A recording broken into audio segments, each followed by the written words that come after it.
तो शुरू करते हैं आज का session. Bill of exchange class number I think तीसरा है आज या फोर्थ वन। तीसरा है, मैं भूल गया क्योंकि बीच में बीमार था, तो इस कारण से आज अपने थर्ड क्लास पर है। एडवांस अकाउंटिंग वाला भी बुक ले लो ना बीच में। सॉरी, आप लोग से नहीं बोल रहा हूँ, ये अपने स्टाफ से बात कर रहा हूँ। दोनों अलग अलग पैक होगा। तो यहाँ पर अपने बात कर रहे हैं बिल ऑफ एक्सचेंज। हम लोग ऑलरेडी रूल्स डिस्कस कर लिए थे।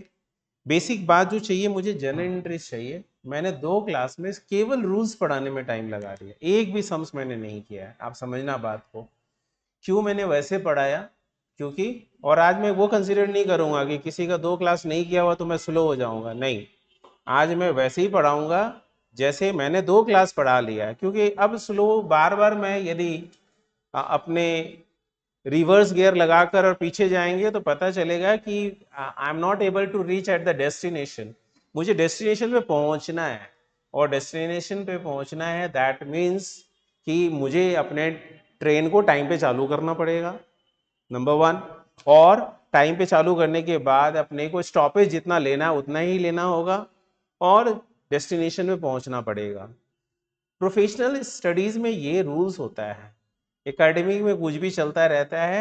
2 साल का कोर्स 2.5 साल में हो, यहाँ पे आपका 2 नवंबर से एग्जाम है, तो आपका डेट फिक्स्ड है, वो चेंज नहीं होता है जल्दी से, अनटिल अनलेस फिर से कोरोना आ जाए और बहुत बड़ा महामारी हो जाए या मंकी पॉक्स आ जाए तो अलग की बात है। अदरवाइज सर्टेन डेट है कि सीए का एग्जाम आपका नवंबर 1 या 2 से स्टार्ट होता है, तो वो आपका फिक्स ही है। आप उसको मान के चलिए कि आपके लिए वो शेड्यूल बना हुआ है।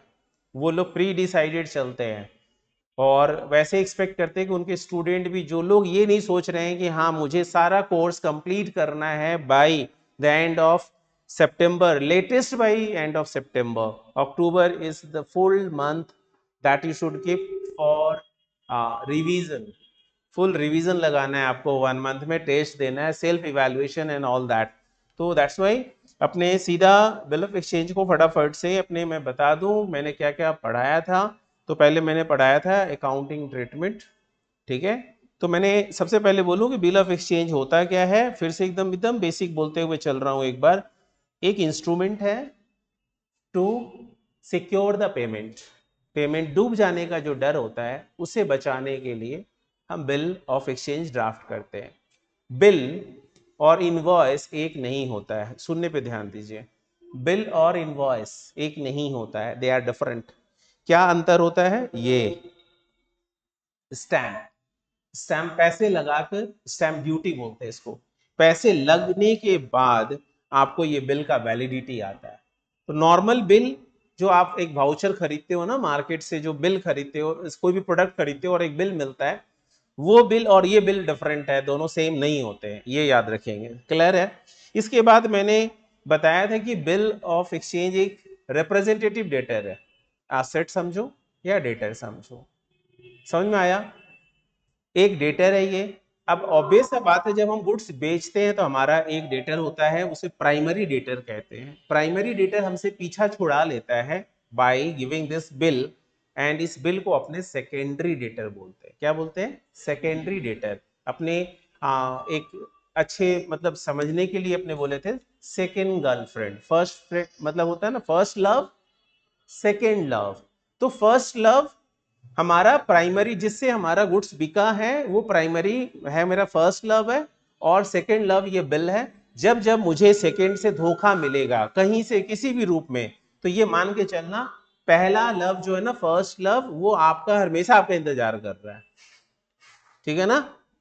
पहला लव आपका हमेशा याद कर रहा है, आपको हमेशा आपके लिए वेट कर रहा है। ठीक है? तो वो आप मतलब कि हमेशा आप प्राइमरी डेटर को फिर से पकड़ लेंगे। ये बातें यदि कोई याद रख लेता है तो मैं बोलता हूं जो मैंने 2 क्लास में पढ़ाया है वो सारा बात अभी मैंने बोल दिया। सारी चीजें मैंने यहीं पे कंप्लीट कर दी है। आपका एंट्री कितना स्ट्रांग है उसके ऊपर अब बेस्ड है सारा चैप्टर। अभी हम लोग, अब इसमें क्या होता है, इसके अलावा अब हम लोग इसके अंदर में बिल्स में सम्स नहीं किए थे तो सम्स स्टार्ट करेंगे। सम्स एक फॉर्मेलिटी और तो कुछ नहीं है। लास्ट क्लास में मैंने ड्यू डेट निकालना का भी नोट्स लिखा दिया था कि डेट ऑफ मेच्योरिटी कैसे निकाला जाता है। तो मैंने बताया था कि tenure of the bill, tenure जो होता है वो क्या होता है, टाइम पीरियड। भाई आप किसी को जब पेमेंट के लिए टाइम देते हो, क्रेडिट पीरियड देते हो, तो सामने वाले से आप बात करते हो ना कि आप कितना टाइम मुझे अलाउ कर रहे हो। से आपको वो 3 मंथ्स दे रहा है, तो 3 मंथ्स मतलब क्या हो गया कि वो आपको एक्स्ट्रा 3 मंथ्स, एक्स्ट्रा नहीं 3 मंथ्स का टर्म्स कंडीशन है। So that may be specified in terms of months and tenure may be specified in terms of days. Month में भी हो सकता है और डेज में भी हो सकता है। तो आप हमेशा ऐसा गलती मत करना कि 3 मंथ्स इज इक्वल टू 90 डेज। No, never. आपका ऐसा कभी नहीं होता है कि 3 महीना 90 दिन के बराबर है। यदि 90 दिन है तो you should do the calculation in terms of days. Calendar लीजिए और नंबर काउंट करना शुरू कीजिए। 90 दिन जहां आए वहां रुक जाइए। और यदि मंथली कैलकुलेशन है तो ignore the number of days in a month. हो सकता है 28 हो, 30 हो, 31 हो या 29 हो, क्या फर्क पड़ता है, मंथ मीन्स मंथ। ऐसा थोड़ी होता है कि आप मंथली सैलरी काम कर रहे होते हैं कि आपका मंथली सैलरी से फॉर एग्जांपल 1,50,000 है और आपने बोला कि फरवरी महीना आ गया इसलिए मुझे आपको सैलरी कम मिलेगा फरवरी महीने में क्योंकि नंबर ऑफ वर्किंग डेज वहां पर आया। बोलते टोटल नंबर ऑफ डेज ही तो 28 है मान लो, और 28 में से 4 दिन संडे चला गया तो बोला 24 दिन तुमने काम किया। नॉर्मली तुम्हें 26-27 डेज काम करना पड़ता है, तो you work less, so hence you will be paid less. तुम बोलोगे ये क्या मैं लेबर हूं, मैं अनस्किल्ड लेबर नहीं हूं, I am skilled labour, so I am not going to accept this salary. मुझे तो पूरा ही सैलरी चाहिए, अदरवाइज मैं ये कंपनी छोड़ूंगा, रिजाइन करूंगा, लाइक दैट। क्लियर है, बात समझ में आ रहा है? सो दैट्स व्हाई आपका टेन्योर ध्यान रखिएगा, डेज में हो तो डेज में कैलकुलेशन करना और मंथ में हो तो मंथ में करना। फिर अपने ग्रेस पीरियड का बात किए थे कि ग्रेस पीरियड क्या होता है। ग्रेस पीरियड होता है कि as per the NI act, negotiable instrument act के तहत, मतलब as per that act 3 days of grace should be given, but not in all cases. There were certain cases जहां पर नहीं भी दिया जाता है, और वो क्या है, तो बोलते हैं जब आपका ultimately bill was drawn on demand. Bill के ऊपर एक कंडीशन होता है कि बिल को ड्रॉ किया जाता है, ड्राफ्ट किया जा रहा है ऑन डिमांड, तो बोलते हैं 3 days ऑफ ग्रेस को ऐड नहीं करेंगे। 3 days ऑफ ग्रेस को ऐड नहीं करेंगे। क्लियर है, समझ में आ रहा है? तो ये हो गया आपका अल्टीमेटली जो हमने शॉर्ट में बता दिया सारा बात इंपॉर्टेंट। अब हम लोग सम्स करेंगे। मैंने 2 क्लास पढ़ाया है तो ये तो पॉसिबल नहीं कि सारा चीज मैं यहीं पे कवर कर दूं फिर से। ये चीज है कि सम्स में कवर होगा, ठीक है। इसके अलावा और भी हमने जरूरी बात की थी, लेकिन अभी आपको जो हम लोग करने जा रहे हैं, ट्रेड बिल करने जा रहे हैं। एक होता है एकोमोडेशन ऑफ बिल और दूसरा होता है ट्रेड बिल। दोनों में क्या डिफरेंस है? ट्रेड बिल यहाँ पे हेडिंग आ गया सामने इसलिए मैं पूछ रहा हूं, अदरवाइज मैं पूछता नहीं। दोनों में बेसिक डिफरेंस एक ही चीज का है कि ट्रेड बिल में अल्टीमेटली रियल ट्रेड है, अंडरलाइंग जो वो बिल ड्राफ्ट होता है तो उसका अंडरलाइंग एक ट्रांजैक्शन है। So if there is a purchase and sale of goods, and then again and against that purchase and sale, if the bill is drawn, that bill is called trade bill. But if there were no such underlying transaction, yani ki really there were no purchase, there is no sale of goods, but bill is drawn. I will tell you why the bill is drawn. But suppose that situation arises, then in that case, that is to be treated as accommodation of bill. So what is the difference between trade bill and the accommodation bill? So basic difference is that in case of trade bill, there is underlying transaction, real transaction, that is purchase and sale of goods. And in case of accommodation of bill, there were no such underlying transaction. Underlying के मतलब उसके नीचे real में कोई purchase and cell है, और ये होता है यदि परचेज सेल है तो उसको ट्रेड बिल बोलेंगे कि ट्रेड हुआ तो बिल बना। और एकोमोडेशन बिल का मतलब हो गया कि आपका कोई भी ट्रेड नहीं हुआ है फिर भी बिल ड्राफ्ट होता है। ऐसा कब होगा, वो सिचुएशन भी क्लियर कर लेते हैं। दो दोस्त हैं और पैसे की जरूरत है, तो अल्टीमेटली हमें तो पता है कि बिल एक ऐसा वैलिड इंस्ट्रूमेंट है जिसे अपने बैंक के पास दिखाकर अपने उससे फंडिंग करा सकते हैं, डिस्काउंटिंग करा सकते हैं। यही रीजन है कि अपने पास यदि मान लेते हैं कि ये वाला बिल ले जाकर मैं बैंक में दिखाऊं तो बैंक मुझे 2 लाख के बदले में हो सकता है 1,95,000 दे दे, या 192 या 195 या 198, जैसा निगोशिएशन टर्म्स एंड कंडीशंस होगा बैंक के साथ, लाइक दैट आपको ये 2 लाख के बदले में अमाउंट मिल जाना है। तो यदि ये जो 2 लाख है ना आपका, ये 2 लाख जो बिल का अमाउंट है, ये बिल बन गया तो बैंक देने को तैयार हो जाएगा। तो मेरे को यदि पैसे की जरूरत है, मेरा दोस्त बोला ठीक है मेरे पास तो नहीं है, मैं बिल एक्सेप्ट कर सकता हूं, तो मेरे पर बिल ड्रॉ कर। मैंने ड्राफ्ट कर दिया, उसने साइन कर लिया, एक्सेप्ट कर लिया, मैं बैंक के पास ले गया, बैंक मुझे इसके बदले में पैसे दे दिया डिस्काउंट करके, मेरा काम तो चल पड़ा। This situation is called accommodation of bill. ये क्या सही है? तो आंसर है नहीं, लीगली ये सही नहीं है। But how the difference can be created, आप डिफ्रेंशिएट कैसे करेंगे? सामने वाला जब कंसेंट दे रहा है कि हाँ मैं तुम्हारा बिल को एक्सेप्ट करने के लिए तैयार हूं, तो आप कैसे लीगली चैलेंज करेंगे? जब दोनों के बीच में डिस्प्यूट होता तब ना, दोनों के बीच में डिस्प्यूट एराइज होता कि नहीं भाई हमसे ये जबरदस्ती साइन कराया है या ब्ला ब्ला जो भी है, बट दोनों जब म्यूचुअली रेडी है तो उस केस में वो बिल वैलिड है, आप लीगली डिफरेंशिएट नहीं कर पाएंगे। दैट्स वाई ट्रेड बिल और जो आपका एकोमोडेशन बिल है, उन दोनों के बीच में कोई भी डिफरेंस अराइज, मतलब लीगली कोई डिफरेंस अराइज नहीं होता है, आप उसे डिफरेंशिएट नहीं कर पाओगे। बट स्टिल अपने इसे बुक्स में दोनों का अकाउंटिंग ट्रीटमेंट सेम होता है, यही रीजन है, बट दोनों अलग होते हैं, ये भी एक फैक्ट है। बट वो फैक्ट फैक्ट है, ये पता नहीं चलता है आम जिंदगी में। वो आप थोड़ी जाके बोलोगे बैंक से रुपया ले लिया, बोला देखे मैंने कैसे रुपया तुमसे ले लिया, बिल मैंने अपने दोस्त के ऊपर ड्रॉ किया, दोस्त ने साइन कर दिया है, उसके पास भी पैसे नहीं है, मेरे पास भी नहीं है, तो बैंक बोलेगा अच्छा बच्चू चलो अब तुम्हें मैं बताता हूँ फ्रॉड केस तुम्हारे ऊपर मैं चार्ज करूंगा। तो ऐसा कोई नहीं बोलने वाला, बेवकूफ होगा जाके ऐसा यदि वो बक दिया तो। समझ गए? क्योंकि आपका फाइनेंशियल इंस्ट्रूमेंट ड्राफ्ट करने के पैसे नहीं है, मतलब ट्रांजैक्शन नहीं हुआ, तो आप ऐसा ड्राफ्ट क्यों कर रहे हो? ये तो गलत हो जाएगा ना, बैंक का दोनों फुकड़ा, तो कल तो दिवालिया हो जाएगा, इंसॉल्वेंट। एक फुकड़ा ये 2 लाख है, 200 करोड़ हो सकता है। अब फुकड़ा को एक्सेप्ट करने में जा क्या रहा है, एक फुकड़ा ने दूसरे फुकड़ा के ऊपर ड्राफ्ट कर दिया और रुपया बैंक से निकाला और दोनों बांट लिए, मिल बांट कर बोले चल भाई छोड़ते हैं कोलकाता। तो लोग बोलते हैं कि भाई आज का जो गवर्नमेंट है हमारा, वो सभी बैंकों को मर्ज क्यों कर रहा है?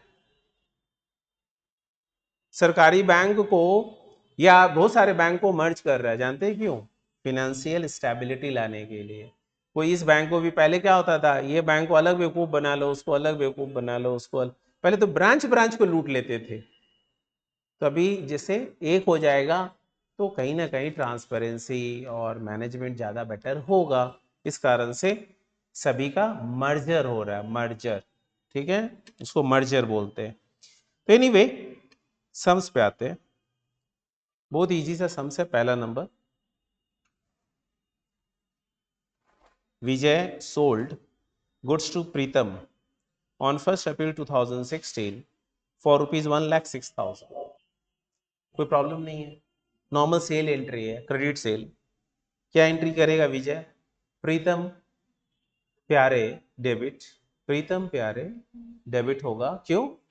डेटर इंक्रीज हो रहा है इसलिए debit, and sales revenue increase हो रहा है इसलिए क्रेडिट। तो Pritam debit and sales credit. 1,06,000 से Pritam immediately accepted 3 months bill. तो प्रीतम बोला कि भाई देखो मैं इसके बदले में I am going to accept a bill, तो प्रीतम इसके बदले में बिल एक्सेप्ट कर लिया। तो अब मेरा डायरेक्टली मेरे लिए डेटर कौन बन जाएगा? ध्यान से सुनना समझना क्वेश्चन, उसके बाद लिखने का काम फटाफट मैं कर दूंगा, मैं तो लिखूंगा आप उतारोगे। तो अब मेरे लिए डेटर कौन बन जाएगा? बिल। और मेरे लिए जो प्रीतम डेटर था वो डिक्रीज होगा, तो मैं उसे क्या करूंगा? Credit.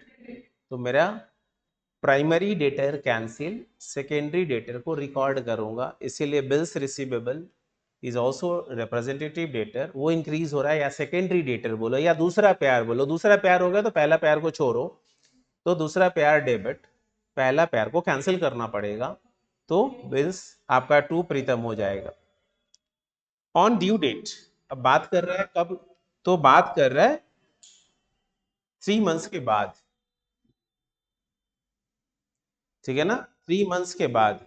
On due date Pritam requested that bill be renewed, यानी रिन्यूअल ऑफ बिल आ गया। रिन्यूड का मतलब हो गया, प्रीतम बोला हाथ जोड़ के, भाई मेरे पास पैसे नहीं हैं, ठीक है, और मैं एक नया बिल, हम लोग मतलब रिन्यूड मतलब फिर से एक नया बिल बना लीजिए। ये कौन बोल रहा है? प्रीतम बोल रहा है विजय से। अब ये देखना पड़ेगा अगला एक्सेप्ट किया या नहीं किया इस प्रपोजल को। For a phrase period of 2 months, बोला और 2 महीने का टाइम दीजिए। बिजनेस में कोई कंसेशन नहीं होता भाई, हर चीज की कीमत है। तो जैसे 2 महीने का टाइम एक्स्ट्रा देंगे तो डेफिनेटली इंटरेस्ट चार्ज करूंगा, ये विजय चार्ज करेगा, और मैं यदि प्रीतम हूं तो मेरा ऑब्लिगेशन है कि मैं पे करूं। Vijay agrees, provided interest at 9% was paid immediately in cash. Vijay बोला पहले भाई ब्याज दे दो, संग संग दे दो, तब तो मैं रेडी हूं, ठीक है। To this Pritam was agreeable, यानी इस प्रपोजल पे प्रीतम राजी हो गया। The second bill was made on due date, give journal in the books of Vijay and Pritam. Second bill timely payment हो गया, ये बात बता रहा है। तो पहला बिल 1 अप्रैल 16, हमें डेट इंपॉर्टेंट हमारे लिए, हम विजय और प्रीतम दोनों के बुक में साइमल्टेनियसली करेंगे।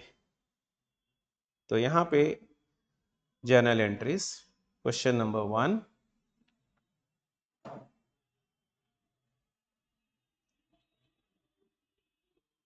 जर्नल एंट्रीज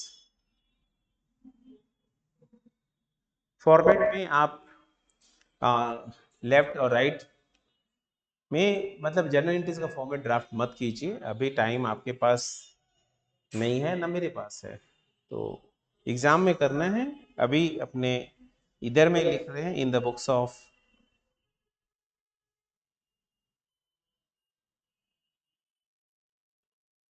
विजय, और इस साइड में लिख रहे हैं इन द बुक्स ऑफ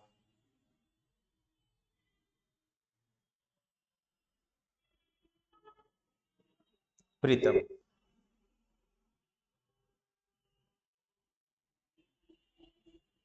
ठीक है।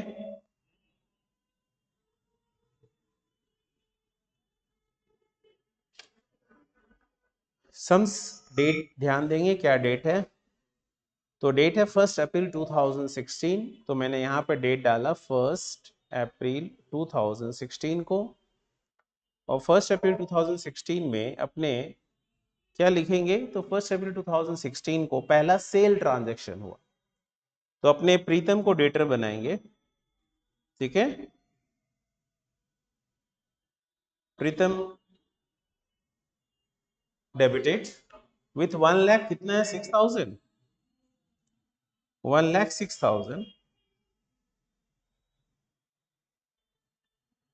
और क्रेडिट करेंगे, सेल्स रेवेन्यू है, इसलिए रेवेन्यू इंक्रीज हो रहा है, इनकम इंक्रीज हो रहा है, रेवेन्यू मतलब इनकम, तो इनकम इंक्रीज होने से क्रेडिट करेंगे।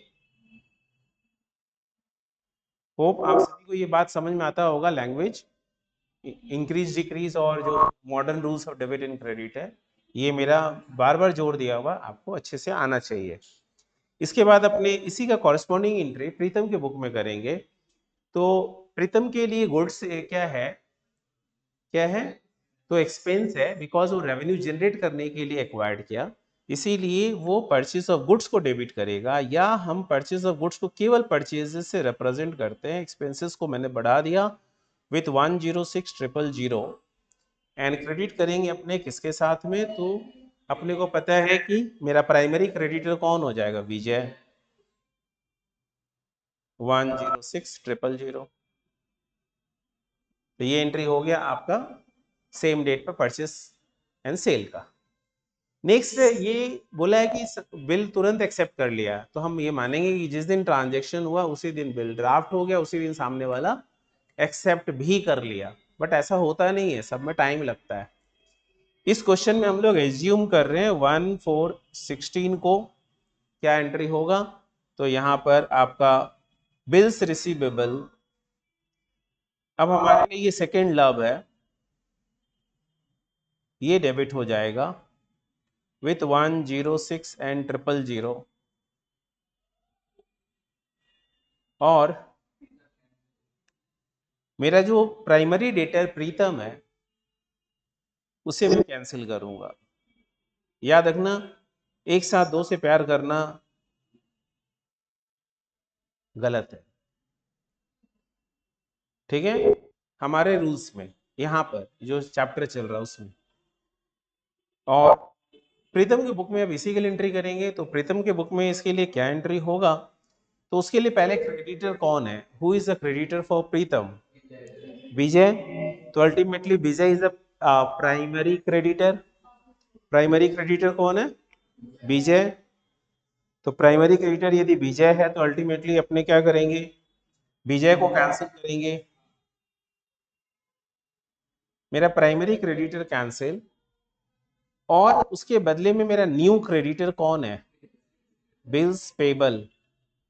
देखो जब आपने बचपन में कभी एंट्री सीखा होगा ना, तो क्या गलत पढ़ाया गया होगा पता है, बिल जा रहा है इसलिए क्रेडिट, वहां पे बिल आ रहा है इसलिए डेबिट इधर में, और यहाँ पे बोलते होंगे बिल जा रहा है ना इसलिए क्रेडिट। कितना बुलशिट है ना, बोल नहीं सकते हम, बहुत बड़ा रद्दी वाला। और सब बच्चा बोलता है, सब बच्चा तक ये जानता है, तो कहाँ कमी रह जाता है, आपका दिमाग खराब नहीं है, उसको खराब किया जाता है, गंदा गंदा चीज डाल डाल के उसको खराब कर दिया जाता है। क्योंकि हम तो इतने ही जानते हैं, हम यदि ए से पढ़ाएंगे तो वो कैसे ठीक नहीं होगा, बस वो ठीक कसम खा के बैठा है कि मैं नहीं सुधरूंगा, तभी वो नहीं सुधरेगा, अदरवाइज उसको ठीक होना है। समझ गया ना बात। नेक्स्ट अब क्या हो रहा है, इसका ड्यू डेट आएगा, date of maturity. So tenure 3 months बोला हुआ है, तो 3 दिन तो ग्रेस पीरियड अपने आप बाय लॉ हमें मिलता है, तो इसका ड्यू डेट आ जाएगा 4/7/16। तो 4/7/16 को अब ये बिल कैंसिल करने बोला। देखो दो चीज होता है, एक होता है कि हम आपके बिल को डिनाई कर दिए, जबरदस्ती नहीं देंगे, उसको बोलते हैं डिसऑनर्ड होना। एक हो गया रजामंदी, रजामंदी से कैंसिल कर देना, भैया बिल कैंसिल कर दीजिए। दोनों का मतलब तो बेसिक बात वही है, कोई आया बोला हम हाथ जोड़ते हैं, ये सेकंड प्यार को छोड़ दीजिए, पहला प्यार पे जाइए आप। कोई बोला छोड़ना होगा, नहीं तो तेरा ऊपर से 6 इंच छोटा कर दूंगा, तो भी तो वहां पे तुमको छोड़ना ही पड़ेगा ना भाई। तो डिसऑनर और रिन्यूअल में क्या डिफरेंस है, एक में वो चुपचाप बैठा हुआ है, आओगे उस दिन लात मारेंगे, पेमेंट नहीं देंगे। एक में क्या होता है, पहले ही जाकर बातचीत कर लेता है कि फिनेंशियल ऐसा ऐसा डेवलपमेंट्स हुआ, and as a result of which I am not able to honour the first bill, so please मेरे को क्या करिए आप, रिन्यू कर दीजिए, कुछ पेमेंट ले लीजिए, नया बिल के लिए टाइम दे दीजिए, ब्ला ब्ला बहुत सारा कहानी होता है। तो you must understand renewal of bill और डिसऑनर ऑफ बिल में अकाउंटिंग ट्रीटमेंट में क्या डिफरेंस है, तो बोलते हैं कोई डिफरेंस नहीं होता, केवल नरेशन में डिफरेंस आता है। रिन्यूअल रजामंदी से होता है, और डिसऑनर्ड चुपचाप अगला आपको, मतलब आपको कुछ इंफॉर्मेशन ही नहीं है, तो यहां पर बिल कैंसिल ही होगा। क्या होगा, हम फिर से प्राइमरी डेटर को, अपना पहला प्यार को फिर से पकड़ेंगे। कौन है मेरा फर्स्ट लव, विजय बन के सोचो, प्रीतम प्यारे आन मिलो। तो प्रीतम को फिर से अपना क्या करेंगे, डेटर बनाएंगे। सो प्रीतम अकाउंट डेबिटेड, एंड अल्टीमेटली मेरे लिए जो सेकेंडरी डेटर था मैं उसे कैंसिल कर रहा हूं। तो कौन है सेकेंडरी डेटर, ये बिल्स रिसीवेबल, तो मैं बिल्स रिसीवेबल को कैंसिल करूंगा। तो टू बिल्स रिसीवेबल 106।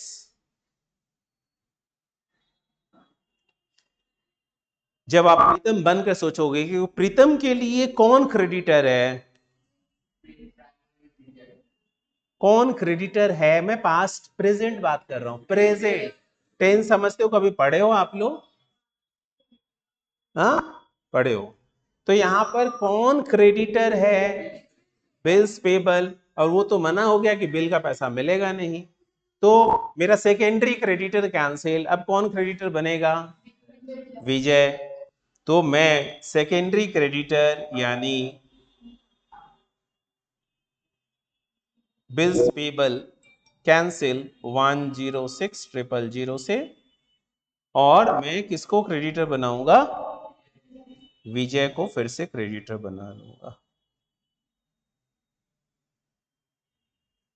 तो ये हो गया, जहां से हमने स्टोरी शुरू किया था फिर वहीं पहुंच गया मैं अल्टीमेटली। आप देखो, एक बार मैंने डेटर बना लिया था, बिल को कैंसिल कर दिया, बिल्स पेबल को क्रेडिटर बना लिया था और कैंसिल कर दिया। तो स्टोरी हमारा सेम प्लेस में ही है। अभी नया स्टोरी आया कि बोला इंटरेस्ट का रुपया अभी तुम संग संग दे दो, तो मैं 2 महीने का टाइम का एक्सटेंशन दे दूंगा। रेट ऑफ इंटरेस्ट कितना बोला हुआ है?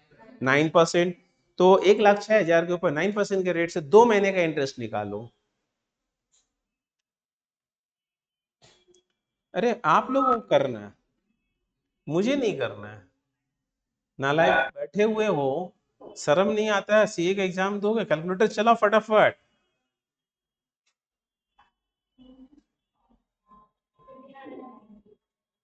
1590 कितना गलत होगा ये? 1590 कैसे आ सकता है? हाँ,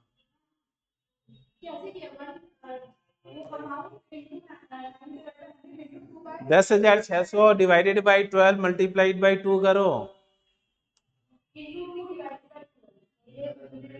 10,600 1590 आ रहा तो सही है। तो इसका एंट्री क्या होगा? कैश डेबिटेड 1590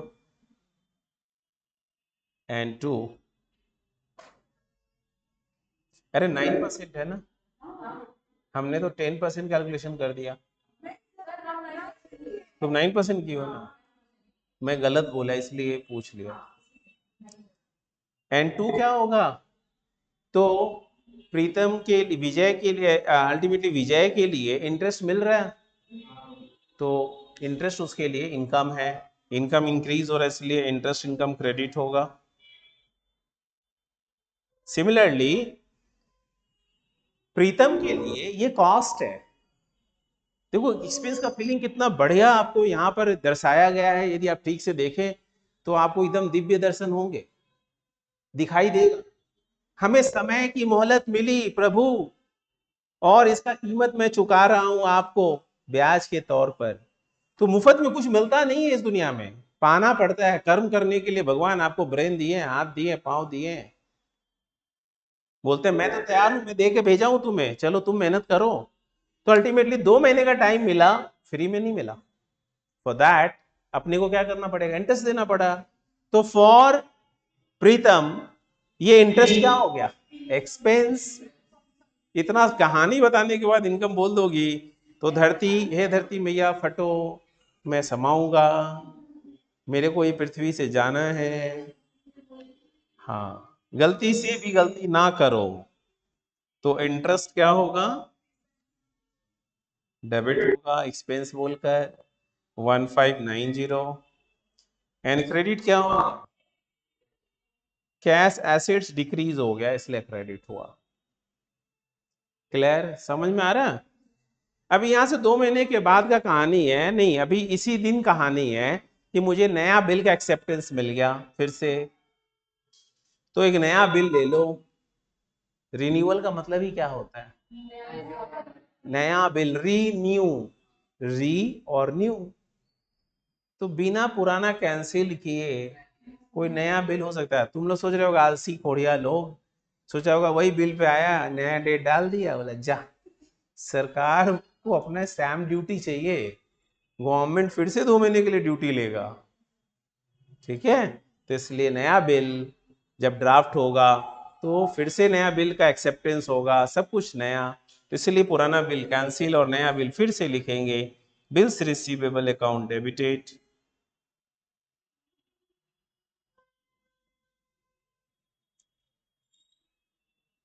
वन 106,000 एंड अपने प्रीतम को डेटर बना लिए थे तो उसे कैंसिल करेंगे सेम अमाउंट से 106 एंड 000। 4 जुलाई 16 ही होगा, सितंबर नहीं होगा। अभी बिल लेंगे फिर इंतजार करेंगे सितंबर तक, तब यहां पर क्या होगा, विजय मेरा लाइबिलिटीज है, क्रेडिटर है, उसे कैंसिल करके और मैं नया अपना लाइबिलिटीज एक्नॉलेज करूंगा। वो कौन है, बिल्स पेबल।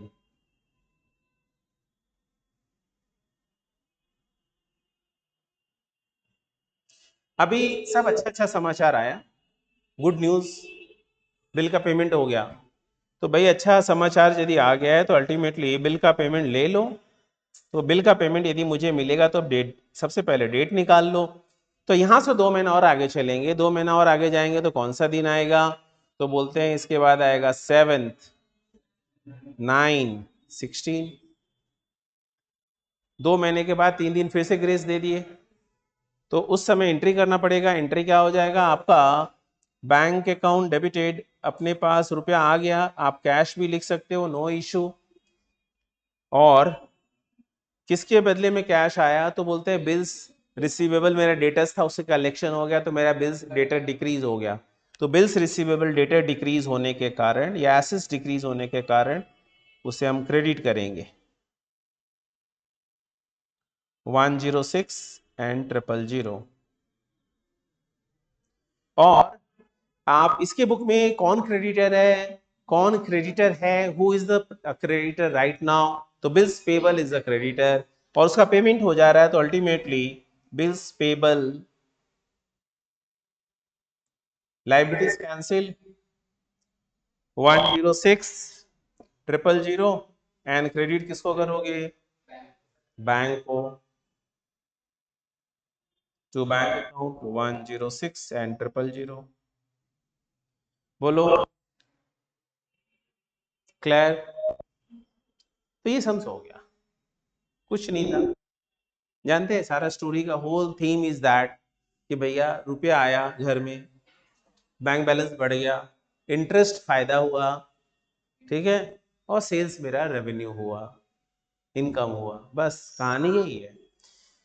प्रीतम के लिए क्या है, गुड्स खरीदा, खर्चा हुआ, ब्याज का खर्चा लगा और बैंक बैलेंस घटा। पूरा यदि कट्टम कुट्टम गेम खेलेंगे ना, चल कुछ तेरा काटते फिर मेरा काटते, तो लास्ट में यही बचेगा। और यदि हम कैश में भी बेच देते तो यही बचता अल्टीमेटली। तो ओवरऑल स्टोरी यही है, समझ में आया। मतलब बोलते हैं ना, फील करना शुरू कर दो तो एग्जाम में मैं बोल रहा हूँ अकाउंट्स रिवीजन करने की जरूरत नहीं पड़ेगी, क्योंकि आपको तो एंट्रीज आता है।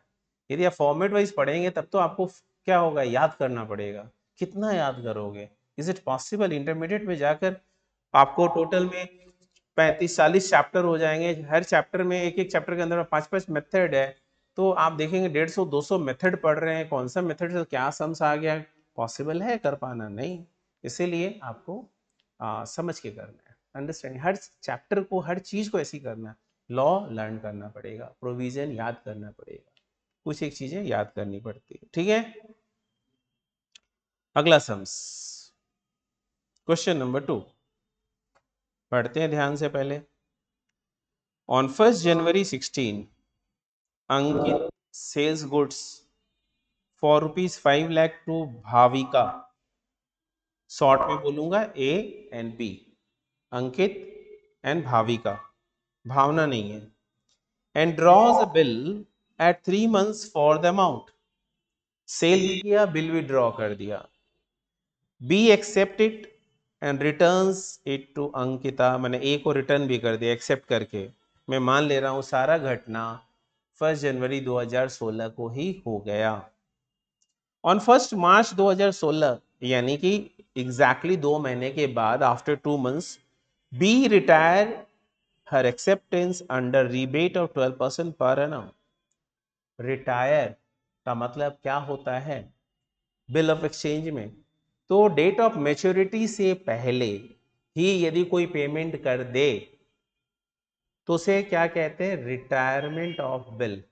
क्या बोलते हैं उसको? Retirement of bill.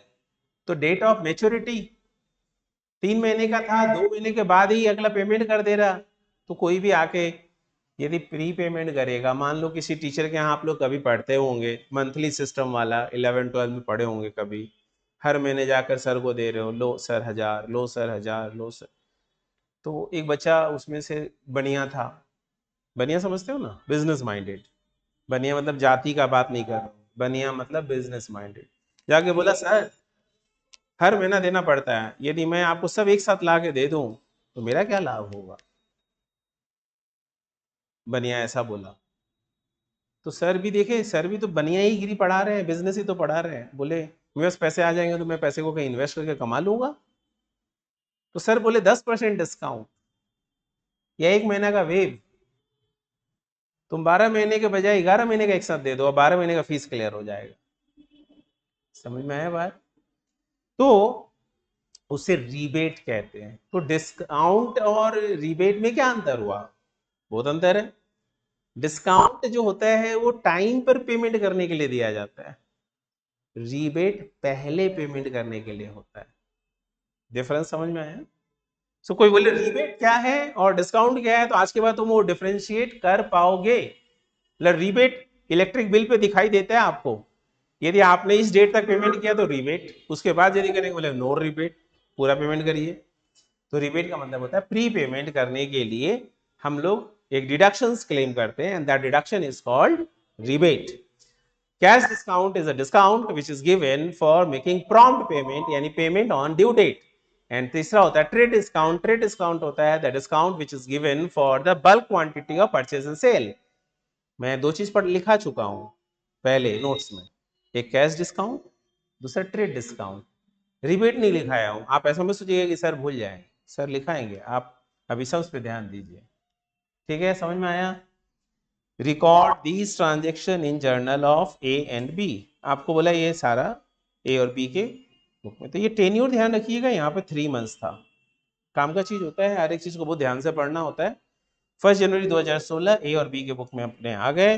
तो यहाँ पर मैं लिख दूंगा क्वेश्चन नंबर 2, लेफ्ट साइड में ए, राइट साइड में बी, अंकित और भाविका, गजब का जोड़ी है ना अंकित? तुम्हारी भी तो कोई होगी कभी भविष्य में, देखना बी से नाम मिल जाए तो ज्यादा अच्छा।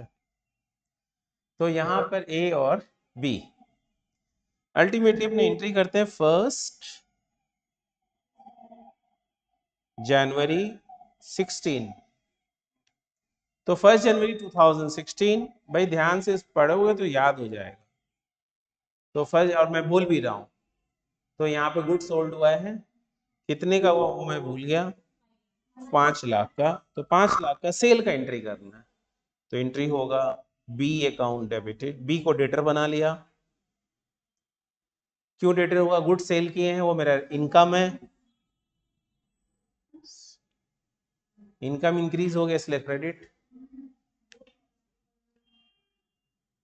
ये एंट्री 5 लाख से हो गया।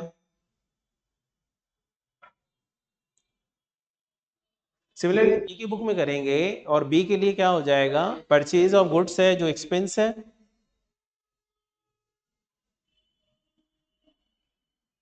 5 लाख से एक्सपेंसेस बढ़ा दिए।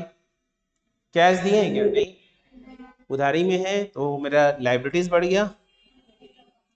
क्या हो जाएगा? टू ए अकाउंट 5 lakhs,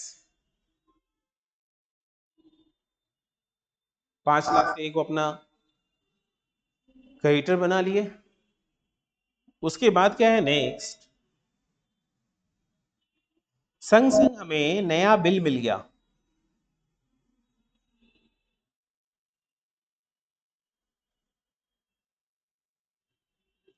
तो मेरे लिए अब डेटर कौन बन गया, और किसको कैंसिल करेंगे, जो प्राइमरी डेटर है मेरा,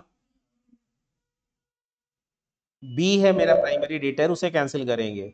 जब तक ये आप भाषा बोल पा रहे हैं और समझ रहे हैं तभी आपको अकाउंट्स आ रहा है। आप डायरेक्टली टू बी कर दे रहे हैं तो उससे आपको समझ नहीं आ रहा, आप बोल पा रहे हैं।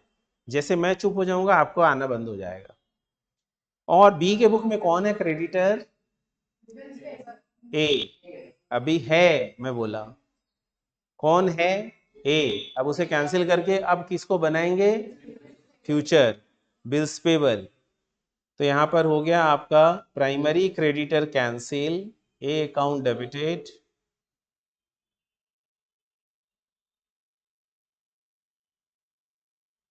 एंड बिल्स पेबल को क्रेडिट करेंगे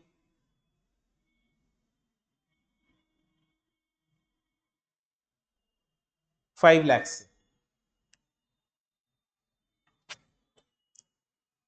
first March 16 renewal of bill, मतलब रिवेट रिटायरमेंट ऑफ बिल हो रहा है। इसका मतलब है टाइम से पहले ही पेमेंट हो जा रहा है।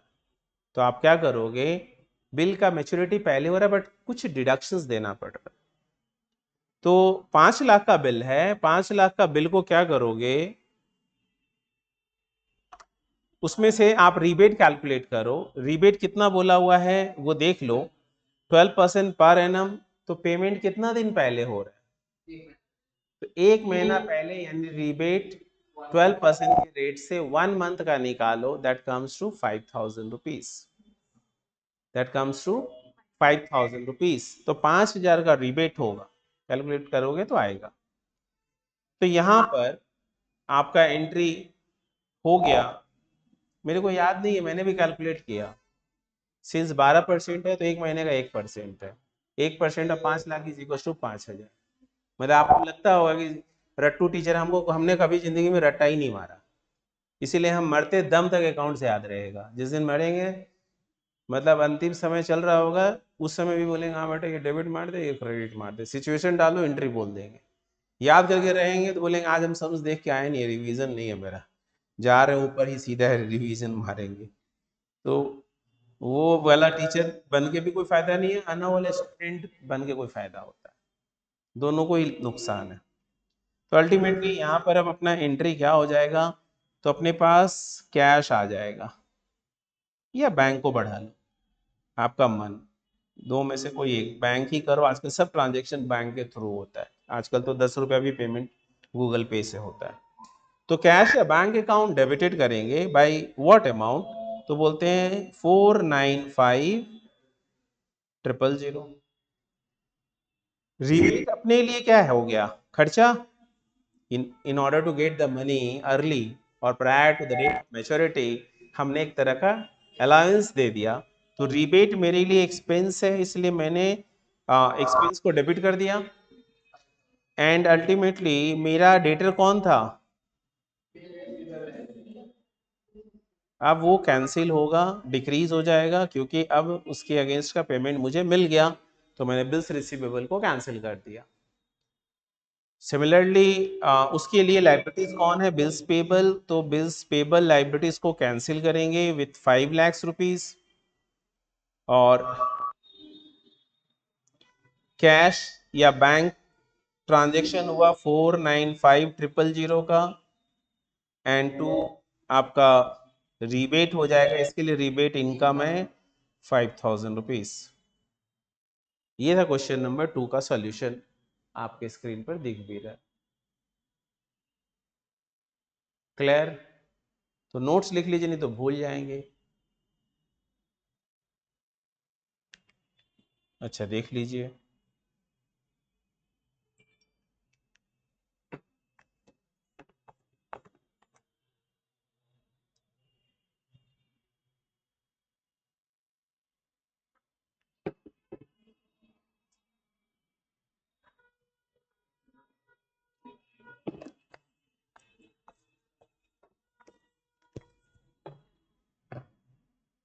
नोट्स लिखेंगे, retirement of bill.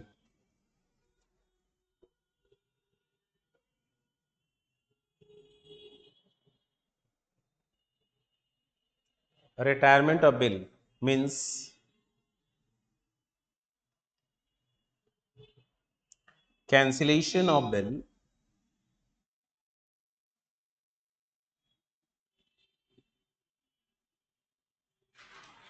with mutual consent.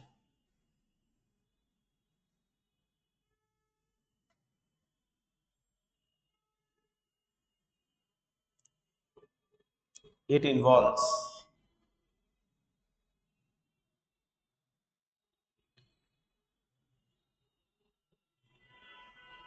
cancellation of old bill,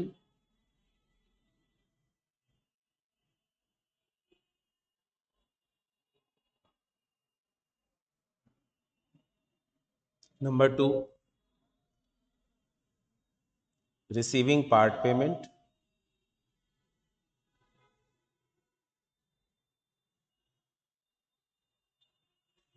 कोई ज़रूरी नहीं है कि पार्ट पेमेंट मिले। जो हम लोगों ने सम्स किया वहाँ पे पार्ट पेमेंट नहीं मिला। कभी कभी क्या होता है, बिल का अमाउंट है 1,06,000, सामने वाला हमारे पास 56,000 लेकर आया, बोले मैं आपके खिदमत में 56 लेकर आया हूँ, बोले बाकी मतलब बाकी के लिए टाइम दे दीजिए, तो रिसीविंग पार्ट पेमेंट। लेकिन हम लोग जो सम्स किए उसमें तो कुछ ही नहीं था, अगले के पास था ही नहीं रुपया, पूरा ही कैंसिल करा दिया, तो receiving part payment. Number 3 cancellation of old bill, receiving part payment, and number 3 हो जाएगा आपका चार्जिंग इंटरेस्ट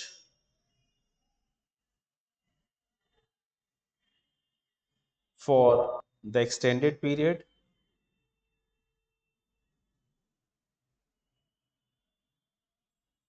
जो आपका एक्सटेंडेड पीरियड हुआ उसके लिए चार्ज करेंगे ब्याज। एंड नंबर 4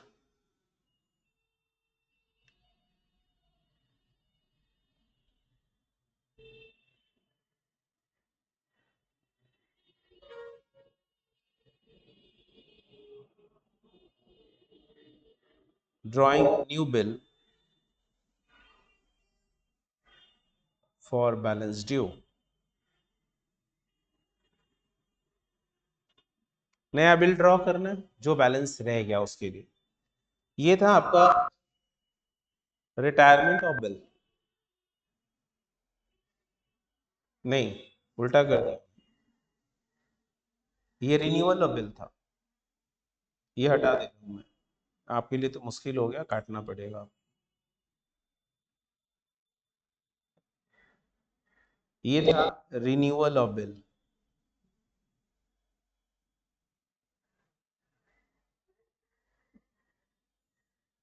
माइंड में इल्यूजन खड़ा हो गया, इसीलिए ऐसा गलती हो, मैं लग रहा मैं सारा चीज रिटायरमेंट का और बिल का लिखता गया और हेडिंग डाल दिया था रिन्यूअल ऑफ बिल का सारा चीज लिख दिया और हेडिंग डाल दिया था retirement of bill.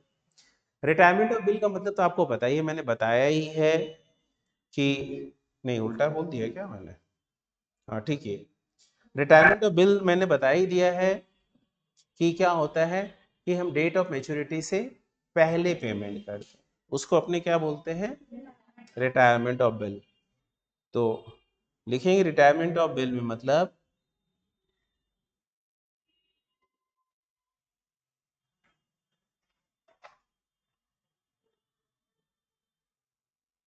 Means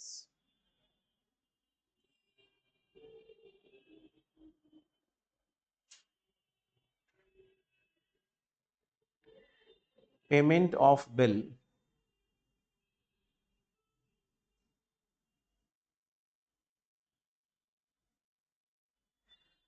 prior to its maturity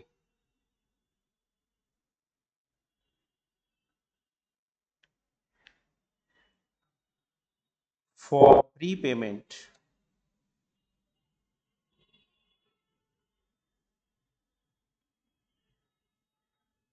certain allowances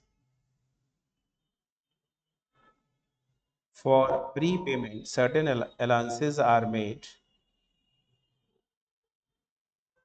known as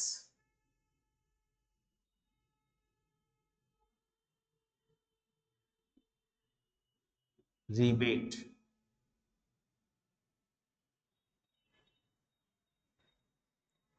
ठीक है, नेक्स्ट सम्स पे आ जाते हैं। अब अगला सम्स क्या है, तो ये सम्स खतरनाक है, बाद में करेंगे। नंबर 3 डेंजरस है, तो होमवर्क है नंबर 3। क्यों होमवर्क दिया, जब आप पूरा दिमाग करके लगा कर आएंगे तो आपको समझाएंगे तो आपको अच्छा लगेगा। यदि आपको मैं ऐसे बोलूंगा आप सुनेंगे समझेंगे कम, लेकिन जब खुद का दिमाग लगा हुआ रहता है तो समझने में भी मजा आता है। नंबर 4 कर पाएंगे, इजी है। On 1 January 2016 we draws a bill of exchange for 10,000 due for payment after 3 months on E।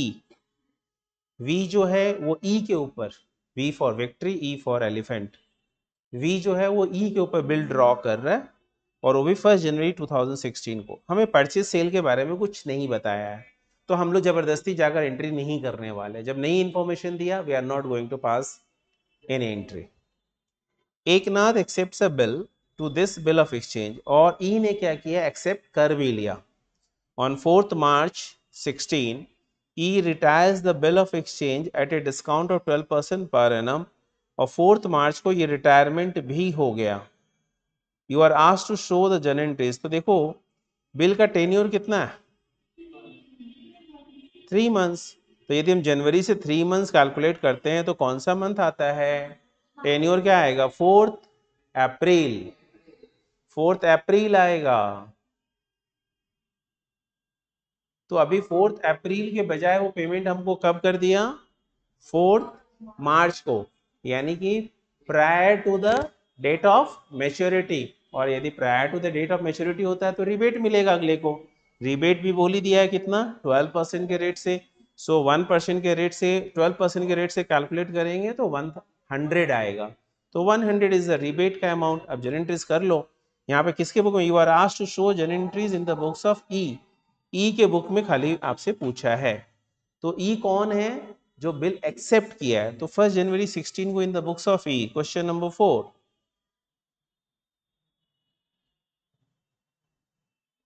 In the books of E, E के बुक में मैं केवल कर रहा हूं।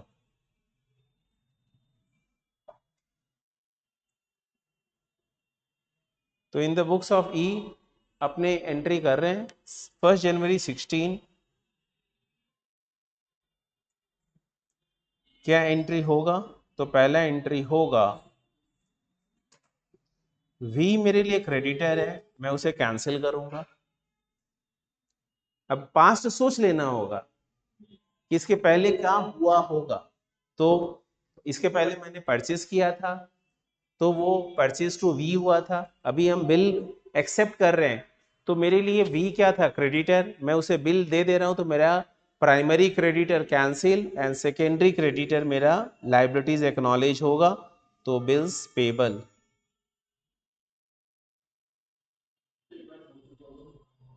सॉरी,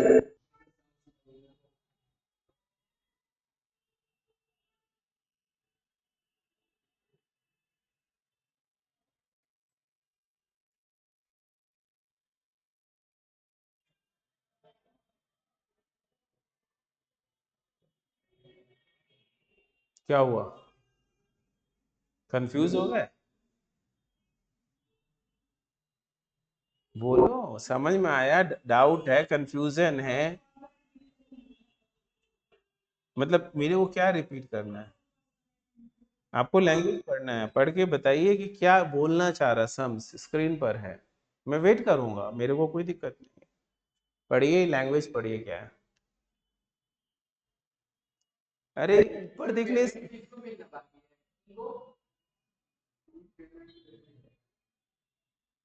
बाबा अंग्रेजी मीडियम से पढ़ के आए हो, पढ़ने बोल रहा हूँ उसको पढ़ नहीं रहे हो।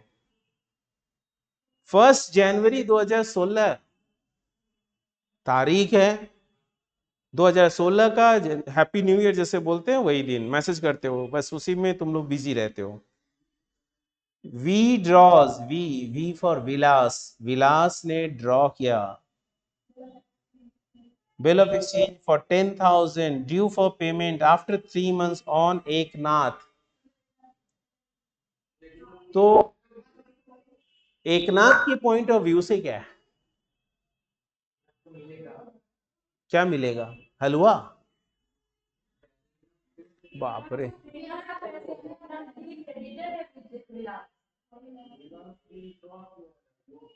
एकनाथ ड्रॉ नहीं किया है, विलास ड्रॉ किया है, एकनाथ एक्सेप्ट किया है। तो एकनाथ के लिए बिल्स पेबल लाइबिलिटीज है।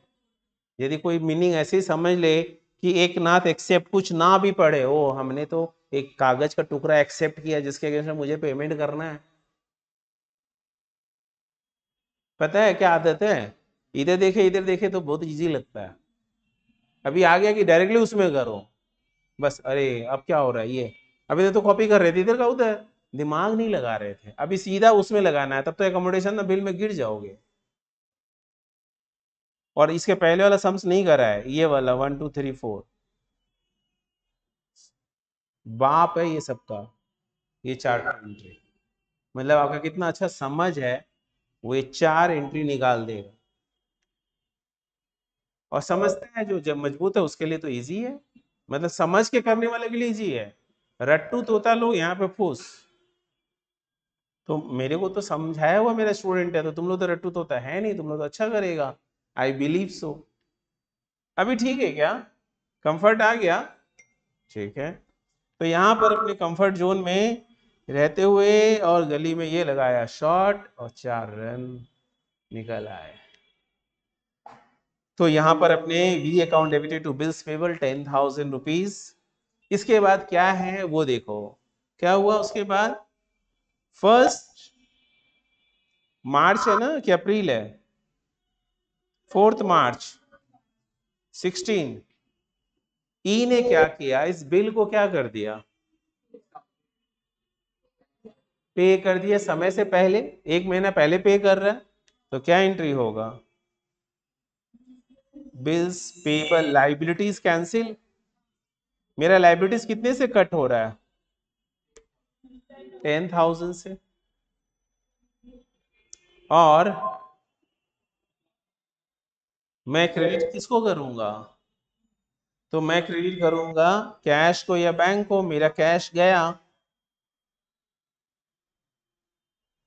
9,900,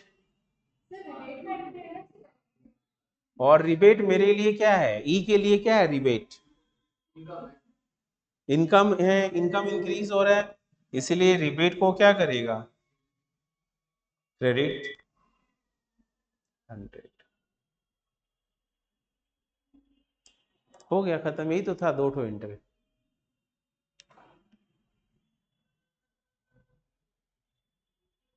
वही सम्स क्वेश्चन नंबर 5 है, और आपको बोला किसके बुक में कर देने के लिए, वी के बुक में। अब अलग अलग पूछ लिया, अभी तक आप पैरेलली कर रहे थे, तो क्वेश्चन नंबर 5 लिखेंगे इन द बुक्स ऑफ, किसके करना है, वी के बुक में करना है इस बार।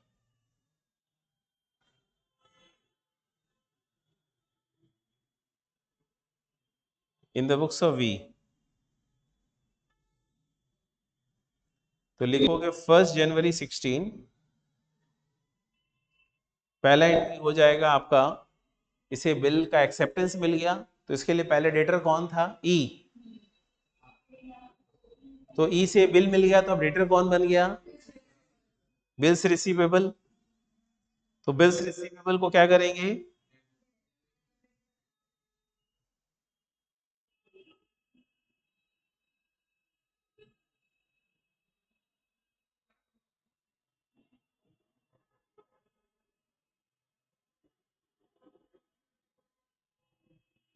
और क्रेडिट किसको करेंगे,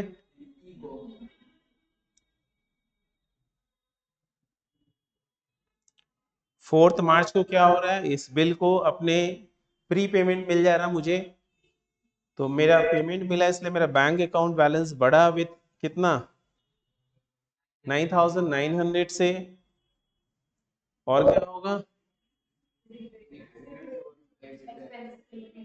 मेरा cash, sorry bills receivable, sorry rebate दिए हैं तो मेरा खर्चा बढ़ा, तो रिबेट मेरा एक्सपेंस है, या डिस्काउंट भी बोलते हैं इसे, बट ज्यादा एक्यूरेट वर्ड रिबेट है। एंड क्रेडिट हो जाएगा आपका क्या,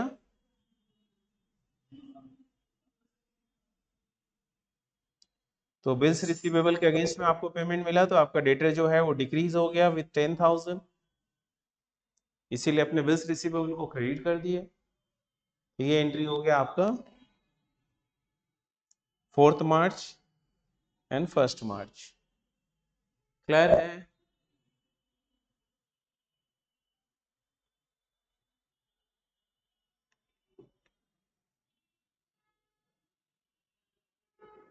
कितना अच्छा आप बिल ऑफ एक्सचेंज जानते हैं। अभी आपको अभी इंस्टेंटली मैं टाइम दे रहा हूं, आपका कितना अच्छा एंट्रीज है वो साबित करिए, नंबर 1 करिए आप।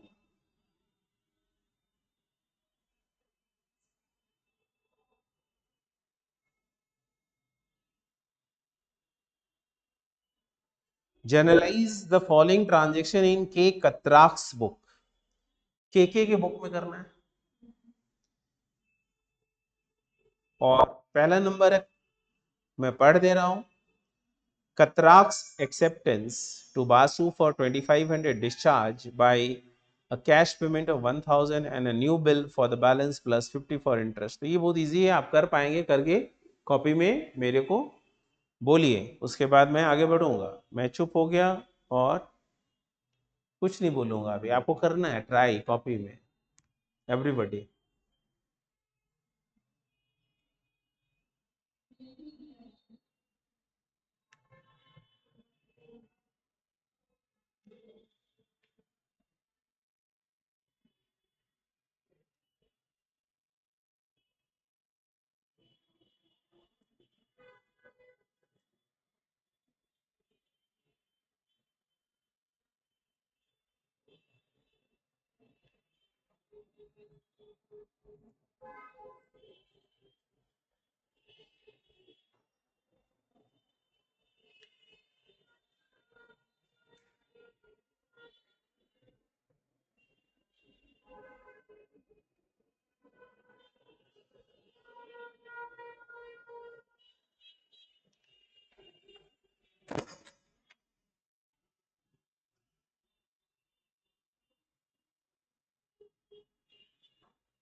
हो गया?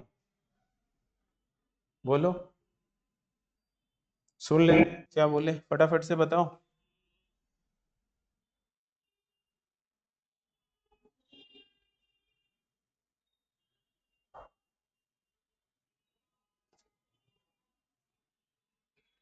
अरे लिखे हो बोलो, अब सोचने का टाइम तो दिए थे ना।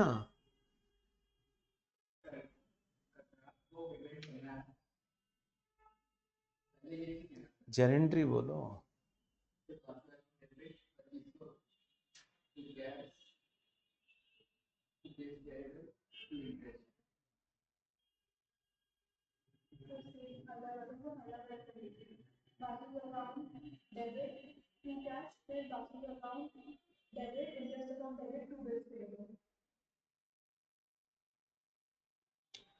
बोलो किए, बोलो बोलो।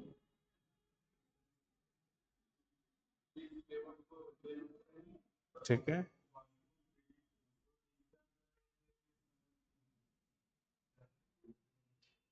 बिल्स पेबल को डेबिट किए कितने से, और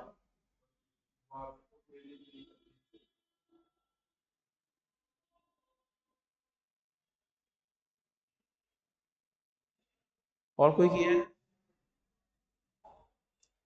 चलो मेरे साथ देखो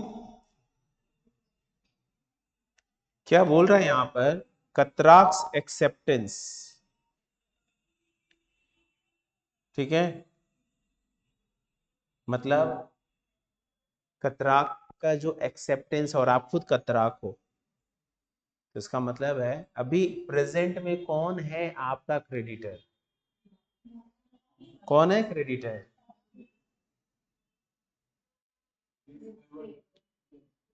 वो लड़का ठीक बोला अभी तक, बिल्स पेबल मेरा लाइबिलिटीज है, प्रेजेंट मेरा बिल्स पेबल लाइबिलिटीज। नाम दे दिया, आप कंफ्यूज हो रहे हैं, क्या सोच रहे हैं भगवान जाने, बट ध्यान से पढ़ते नहीं है इसीलिए गड़बड़ी होता है, ध्यान से पढ़ो आ जाएगा। सो कत्राक्स एक्सेप्टेंस यानी बिल्स पेबल, और ये बता रहा है वो एक्सेप्टेंस दिया किसको था, तो उससे हमें क्या मतलब है, बासु को दिया था फॉर 2500। तो जो बिल्स पेबल है, ये अभी तक कहानी इतना बोला कि जो बिल्स पेबल है जिसका एक्सेप्टेंस मैंने बासु को दिया था वो मैं डिस्चार्ज कर रहा हूं, मतलब उसे सेटल कर रहा हूं, उसे खत्म कर रहा हूं। तो भाई लाइबिलिटीज खत्म करने के लिए क्या लगता है वैसे, लेकिन बाय कैश पेमेंट ऑफ कितना, तो 2500 चुकाने के लिए 1000 सफिशिएंट है क्या, पेमेंट हो जाएगा? नहीं, तो नहीं होगा। तो 1000 रुपए आपका अल्टीमेटली कैश जा रहा है, एंड इसीलिए तो बोला और क्या दे रहे हैं, a new bill for the balance plus 50 for interest.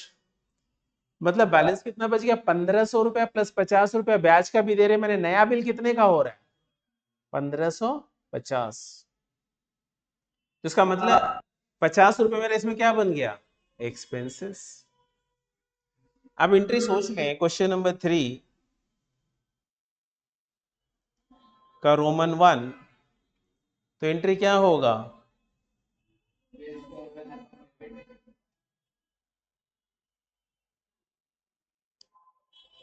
पुराना बिल कैंसिल, थोड़ा स्पेस रख के एक लाइन का, कैश कितना दे रहे हैं, इंटरेस्ट मेरा खर्चा हुआ ना, कितने का इंटरेस्ट, तो इंटरेस्ट एक्सपेंसेस इंक्रीज हो गए इसलिए डेबिट कर दिए, और नया बिल कितने का एक्सेप्ट किए,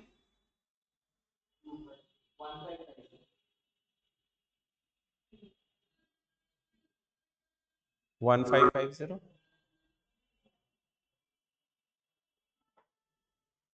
बस यही था एंट्री। मतलब प्रॉब्लम जानते कहाँ है, जेनेटिक्स से भी ज्यादा प्रॉब्लम क्या चीज में है कि अपने ध्यान से पढ़ते ही नहीं है, सम्स क्या बोल रहे हैं, and professional mind it, professional and academic आप 90 लाते होंगे, लेकिन यहाँ पर 50 भी लाना मुश्किल पड़ जाता है, जो 90-95 लाए हुए उनकी बात बोल रहे हैं। बाद में आप अपने माँ बाप को अपना कवर करने के लिए, माँ बाप के पास अपना फेस कवर करने के लिए बोलोगे टीचर अच्छे से नहीं पढ़ाया, ये नहीं पढ़ाया, वो नहीं पढ़ाया, that may be the cases, तो वो अलग बात है। आप वो कवरेज करो, टीचर को बदनाम कर दो, बट मैं तो ओपन आपको ये वीडियो में ही बोल रहा हूँ कि आपको क्या आएगा, आप कैसे पढ़ेंगे कि 90 आएगा, कैसे पढ़ेंगे कि 98 99 भी आएगा, 100 भी आया हुआ है, वो कैसे होगा। All India rank holder foundation में साबिया सुरेखा मेरी स्टूडेंट रही हुई है, ऑल इंडिया रैंक 4।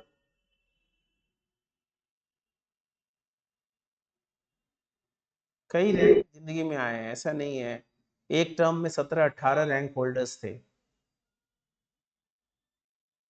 ठीक है, कोविड के बाद एक नया स्टार्ट दिया हूं इसलिए लग रहा होगा, लेकिन आपके पास गोल्डन अपॉर्चुनिटी है,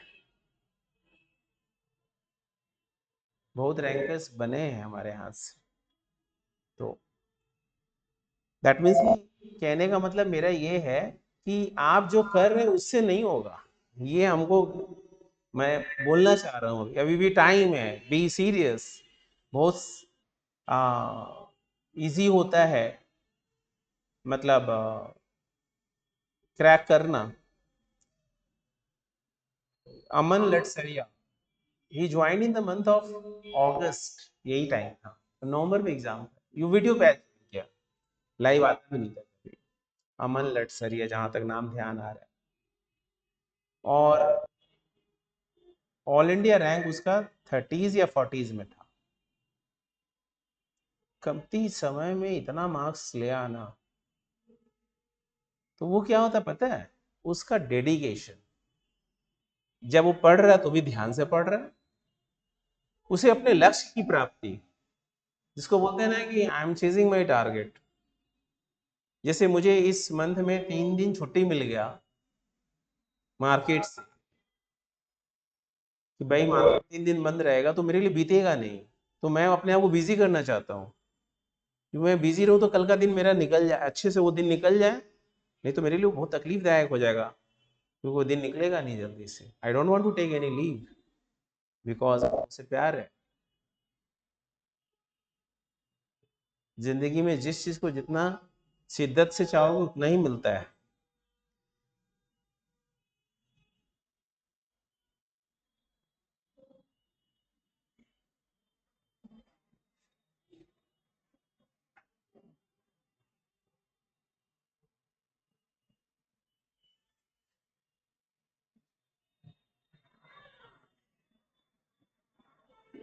देखो ऑल इंडिया रैंक अमन लटसरिया का सीए फाउंडेशन 42 था, दिख रहा है आपको? 42, और अकाउंट्स में 87 था। समझ रहे हैं? अकाउंट्स में 100 नहीं आया था। खिचड़ी स्कूल वाला नहीं है ये एग्जाम। वो स्कूल में सबका 100 आ जाता है। 95 कितना है अकाउंट्स में? 93। तुम्हारा 95, तुम्हारा 97। किसी को सुनने में नहीं आता है कि 90 के नीचे है। मैं गलत बोल रहा हूँ तो बताना, क्लास 12 का कंपेयर कर लेना, ऐसे ही मार्क्स आता है।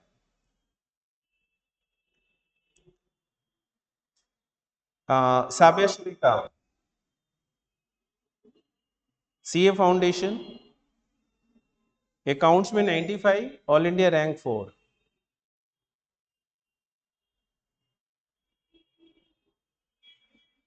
Archi Shah CA foundation, all India rank 33, accounts में 91।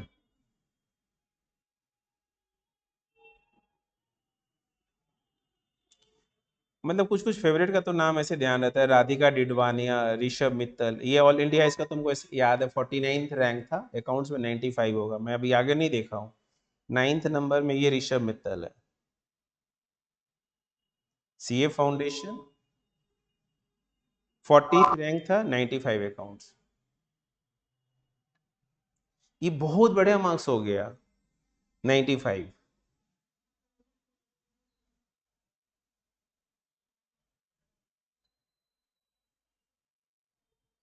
ये रोहित जैन, ये भी बहुत मेहनत है, सिंसियरिटी क्लास में दिख जाता है बच्चे का। तो ऑल इंडिया में इसका रैंक 40, अकाउंट्स में 91। अच्छा, रैंक कितने में आता है? 75% ला के रैंक मिल जाता है, लगभग 75 से 80 के बीच में। अकाउंट्स में 90% है।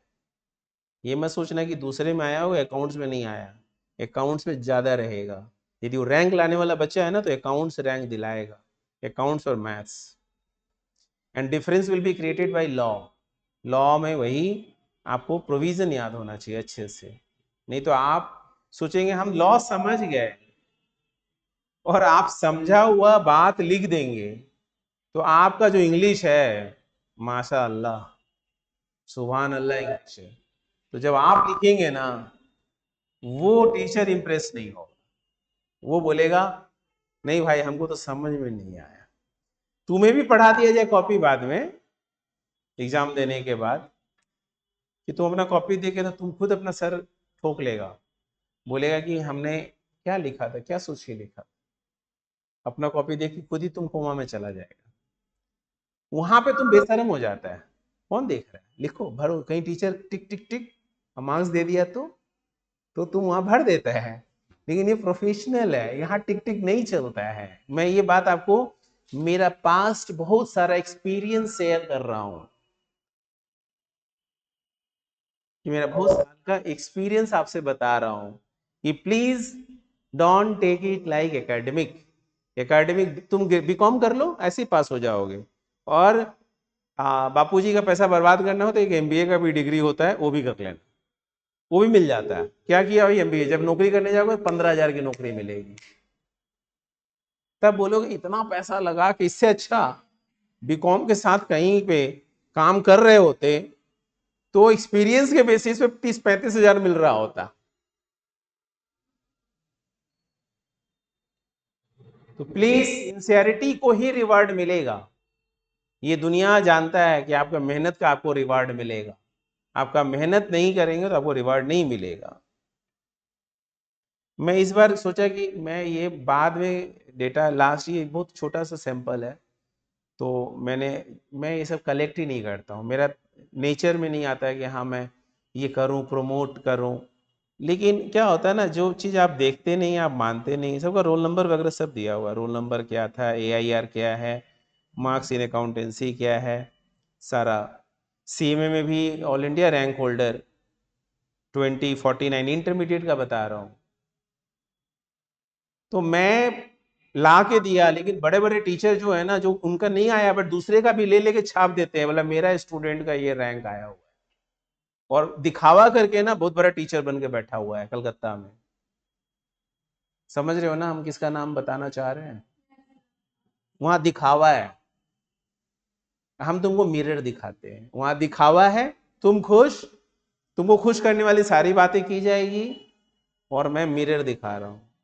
मिरर हमेशा सच बोलता है, उसमें सच के अलावा कुछ नहीं, झूठ नहीं होता है। देखा करो कोई लड़का बहुत खराब सा लड़का रहता है, बहुत सुंदर लड़की को पटा लेता है, कभी सोचे हो कैसे पटता है?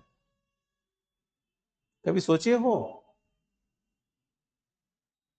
सीधा बोलेगा तुम रानी मुखर्जी दिख रही हो, जो सुंदर हीरोइन हो, थोड़ा सा मतलब माइनस गिनाएगा ही नहीं। तुम्हारी आवाज, ओहो, आह, इधर लग जाता है, आह, मतलब नखड़ा, बाप रे बाप, लड़की को विश्वास दिला देता है। लड़की बहुत चालाक होती है, समझदार भी होती है, फिर भी बेवकूफ बन जाती है। वो चिरकुट इतना रंग बदलेगा, इतना रंग बदलेगा, इतना मारेगा कि वो लड़की धोखे में आ जाएगी और मान लेगी कि yes I am Raveena Tandon. वो कहानी खत्म, स्टोरी दी एंड। पढ़ाई से भटक गया बेटा तो लाइफ में आपका कुछ साल, 2-4 साल तक हीरो और हीरोइन दिखोगे, जब तक दूसरा तारीफ कर रहा, अंधा हो जाओगे। जैसे फॉर एग्जांपल, मैं आज मार्केट में कर रहा था अराउंड, सुबह से मेरा, हम 5,000 का मेरा लॉस हो रहा था आज मॉर्निंग में, 3,000 का लॉस हो रहा था। हम बोले अच्छा ठीक है, 3,000 का लॉस को कवर कर लेते हैं, कोई दूसरा सौदा बनाते हैं। तो 5-6 हजार का हो गया। फिर और हम बोले कि नहीं इसको कवर करेंगे, मैंने बदले के भाव आ गई, मैं अंधा हो गया और मैं लॉस पे चला गया अराउंड, दो अकाउंट मिलाकर 40,000 पे। आज का बता रहा हूं मैं, 3 बजे तक मैं अंधा हो गया। जब मैं सौदा बोला अच्छा लॉस बुक करो, 40,000 का लॉस ले लो, कोई दिक्कत नहीं है, दो अकाउंट मिला के 40,000 का लॉस ले लो। 3:05 पर मैं बोला गलती कहाँ किया, 3 बजे ये अपना कंक्लूजन कर रहा हूँ, लॉस बुक करने के बाद मैं बोल रहा हूँ गलती कहाँ किया। बोले तुमको वीवैप नहीं दिख रहा था? मैं अपने आप से बात कर रहा हूँ कि जब तक उसके ऊपर रहे आपको सौदा पॉजिटिव रखना है, नेगेटिव रखना नहीं, और मैं नेगेटिव खेल रहा था, मुझे दिख नहीं रहा था, मैं तो अंधा हो गया था बदले की भाव में, रिवेंज। जब मैं सब कुछ शांत हो गया, तुरंत दिख गया ये है हमारी गलती, तब मैं अपने आप को गाली दिया। 3:05 में मेरे एक सौदा मिला मेरे चार्ट पर, यहाँ ये सौदा बनता है, और मैंने तुरंत वो सौदा किया, रिवेंज के लिए नहीं, शांत होके किया, देख के किया। तो तुरंत मेरा 40,000 का लॉस सिर्फ 8,000 में कन्वर्ट हो गया। 32,000 मैंने 25 मिनट में रिकवर किया। खुशी हो गया मेरे को, मतलब 4,000 तो जा ही रहा था, 8 गया, लेकिन कहाँ 40 जा रहा था। तो क्या होता है ना, अंधा हो जाता है आदमी, जब जो जिस मतलब हम जो देखना चाह रहे हैं वही देखते हैं, सब कुछ सामने होता है, आपके सब कुछ आपके सामने ही है। मैं फिर क्यों ज्ञान देने लग गया, ज्ञान का क्लास नहीं है ये, but the thing is that ये शेयर करना भी जरूरी है। जिसको अपना गोल दिखाई देता है ना, तो वो बाकी सब चीजों से कट जाता है। मैं भी अपना जो आपको लॉस वाला सौदा बताया, तो वो मुझे अपना दिख रहा था कि मैं क्या गलती कर रहा हूँ। इतना बड़ा भयंकर ब्लंडर करके बैठा हूं, दिन भर मुझे नहीं दिखाई दिया कि वो कहाँ है। हम मन में सोच लेते हैं आप नीचे जाएगा ही जाएगा, नीचे जाएगा ही जाएगा, लेकिन इंडिकेटर बोल रखा है हम तो ऊपर जाएंगे। तो भाई जब ऊपर जाने का इंडिकेशन दे रखा है तो मुझे लाइन नहीं दिखेगा? मैं वो लाइन भी दिखा दे रहा हूँ आपको कहाँ पर होगा, यदि खुल गया तो।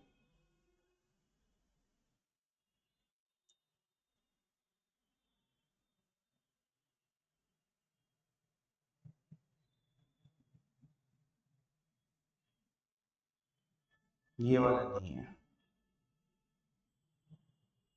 ये वाली भी नहीं है।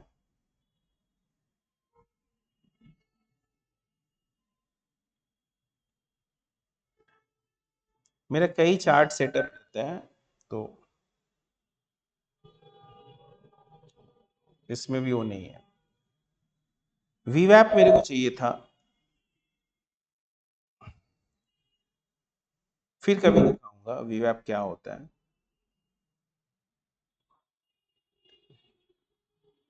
तो एनीवे anyway, तो कहने का मतलब ये है ना बेटा, पढ़ाई जिससे लैंग्वेज आपको नहीं दिख रहा है, मेरे को ये क्यों बोलना पड़ा, आप ध्यान से पढ़ नहीं रहे हो, बार बार मेहनत नहीं कर रहे हो, लाइन पढ़ो ना ठीक से, तो आपको आ जाएगा।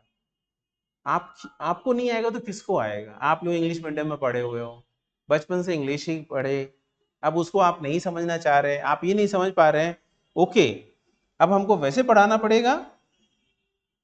कत्राक्स एक्सेप्टेंस, कत्राक्स एक्सेप्टेंस टू बासु, क्या मतलब आप उसको बासु ही पकड़ लिए? समझना पड़ेगा ना, यहाँ पर एपोस्ट्रॉफी एस है, बोल क्या रहा है वो समझ के करो। प्लीज ऐसे मत करो जिससे कि मेरे को ज्ञान देना पड़े। मैं चाहता हूँ आप लोग का रिजल्ट अच्छा हो, उसके लिए मैं अपना पूरा तन मन धन जिसको बोलते हैं ना सब लगाने के लिए तैयार हूँ, लेकिन आपका भी तो कुछ कर्तव्य है ना, वो करिए। अब अगला वाला करके दिखाइए, number 2।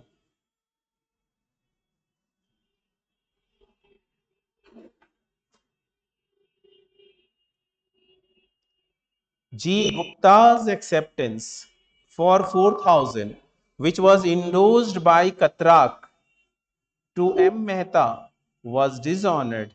Mehta paid 20 noting charges. Bill withdrawn against check.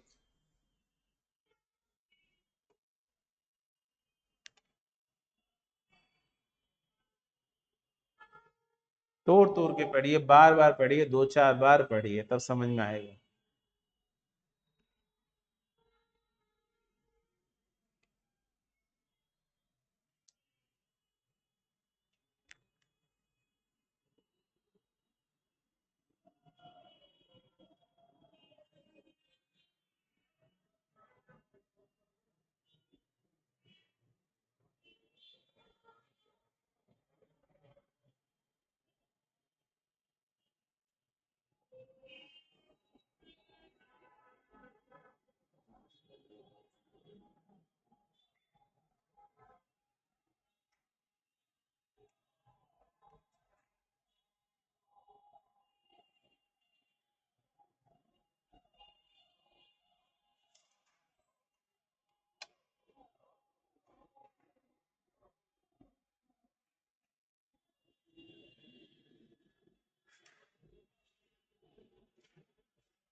हो गया?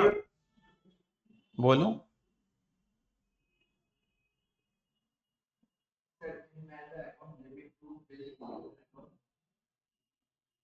एम मेहता डेबिट टू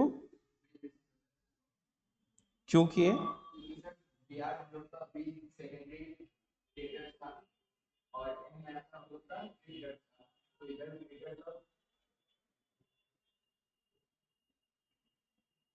चलिए एक साथ पढ़िए,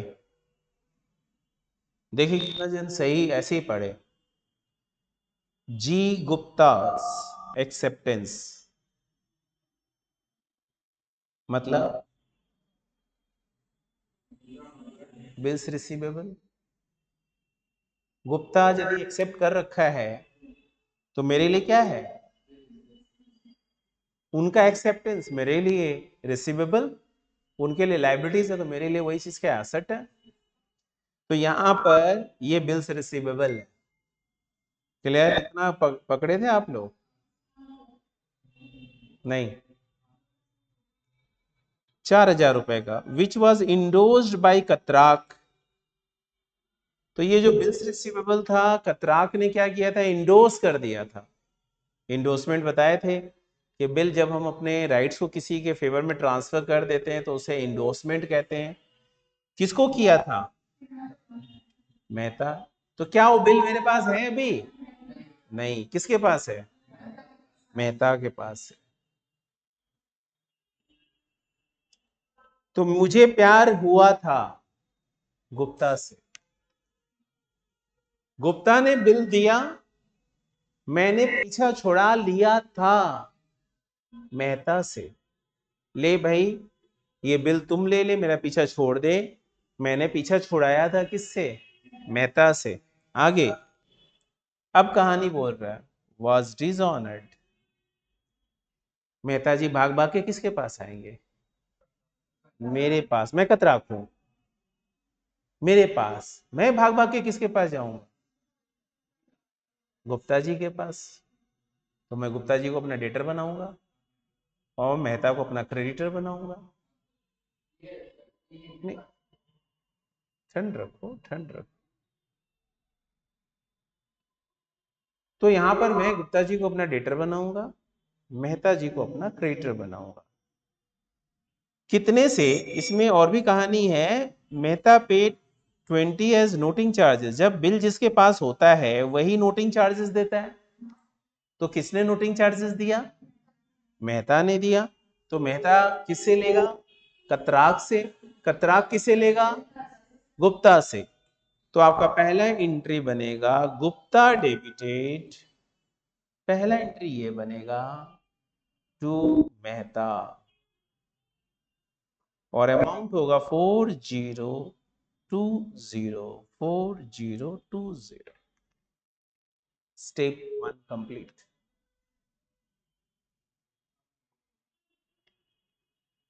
कभी कभी क्या होता है, हमें लगता है कि हमने जो किया मेहनत वो मेरा सही मेहनत है, तो हम सुनने में ध्यान नहीं देते हैं और आखिरी तक हम सोचते हैं शायद, जैसे मैं गलती की आज बाजार में, मैं सोच रहा था मैं सही हूं, मैं रॉन्ग कैसे हो सकता हूं। मैंने सोचा, मैं ऐसा सोच रहा था कि मैं रॉन्ग कैसे हो सकता हूं, मैं सही हूं, लेकिन बाजार ने मुझे रॉन्ग कर दिया। तो हमको देखना चाहिए था, हम देख ही नहीं रहे थे, हम उस पर ध्यान ही नहीं दे रहे थे। ध्यान भी दो। आगे क्या बोल रहा है? Bill withdrawn against cheque. Bill का झंझट खत्म कर दिया गया अगेंस्ट चेक। इसका मतलब क्या निकलता है? पैसे से पेमेंट हो गया है एक दूसरे से। तो मेहता से पैसे मिल गए, गुप्ता को हमने पैसे दे दिए। तो एंट्री क्या होगा? नहीं, गुप्ता से पैसे मिल गए तो एंट्री क्या होगा? कैश या bank, bank debited to Gupta 4020। और मेहता को हमने पेमेंट कर दिया तो उसके लिए एंट्री क्या हो जाएगा? Mehta debited to bank 4020। 4020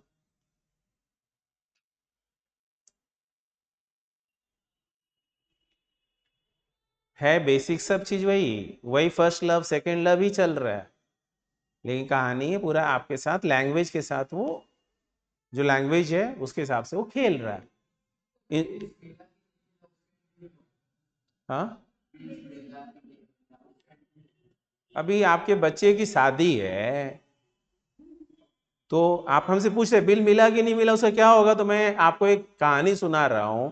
आपके बच्चे की शादी है तो आपका ब्याह हुआ है कि नहीं हुआ है? बाय डिफॉल्ट नहीं भी हो सकता, आप दूसरे के बच्चे को अडॉप्ट कर सकते हैं, that is exception. But generally क्या हुआ होगा? ब्याह हुआ होगा या नहीं हुआ होगा?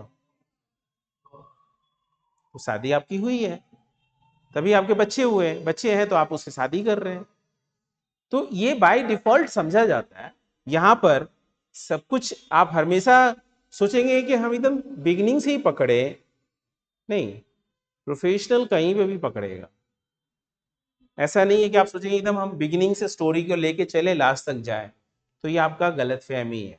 ये चीज छोड़ना पड़ेगा, वो आपका फिर प्रॉब्लम रह जाएगा। समझ गए? लैंग्वेज से समझ लेना पड़ेगा, ये है इसका मतलब ये हो गया है। नेक्स्ट नंबर 3, इसमें किसी को डाउट है क्या जो मैंने किया? समझ में आया? ठीक। चांदनी, तुम्हें प्रॉब्लम है क्या?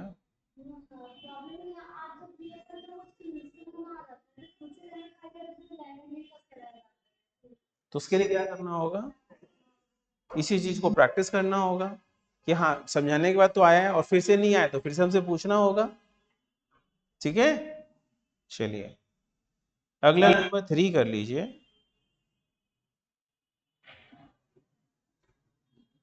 Number 3, D Dalal retires a bill for 2000 drawn on him by Katrak for ₹10 discount. So easy, ये गलती नहीं होना चाहिए। आई एक्सपेक्ट कि ये वाला पूरा क्लास करके देगा।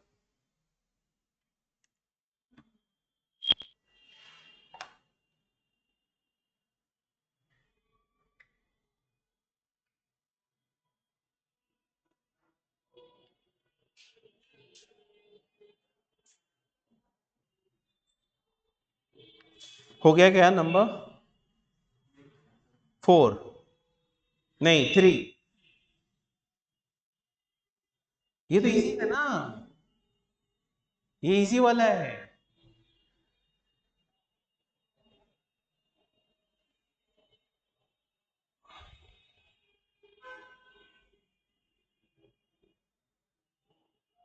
डी दलाल, पढ़ते नहीं आप लोग ऐसे। आप लोग सोचते हैं दी दलाल डिस्काउंट, ले ऐसे पढ़ने से क्या आएगा? तोड़ तोड़ के पढ़ो। दी दलाल है कोई, रिटायर है बिल, वो रिटायर कर रहा है। 2000 ड्रॉन ऑन हिम बाय कतराक, यहाँ तो साफ साफ बताया है उसके ऊपर ड्रॉ किया गया था, कतराक ने किया था। इसका मतलब है कतराक के लिए वो बिल्स रिसीवेबल है, और वही डी दलाल के लिए वो बिल्स पेबल है। तो मैं तो कतराक हूं, मैं तो कतराक के पॉइंट ऑफ व्यू से सोचूंगा। सो फॉर कतराक ये आपका 2000 का बिल है, उसके बदले में आपको 1990 मिल जा रहा है, 10 रुपए आप रिबेट दे रहे हो। तो एंट्री होगा bank debited 1990, rebate debited 10 rupees, and 2 क्या होगा? दलाल से रिश्ता बिल पे आ गया था, तो आपको बिल्स रिसीवेबल अभी कौन है प्रेजेंट में डेटर, ये समझना होगा ना। बिल से रिश्ता है ना, डायरेक्ट तो कैंसिल रिटायरमेंट में क्या होता है, समझ गए क्या? तो 2000 बिल आपका डेटर है, बिल कैंसिल करना हो तो bank debited 1990, rebate debited 10, and bills receivable credit होगा 2000 से। कोई कंफ्यूजन? हो गया? अगला क्या है वो पढ़िए, नंबर 4।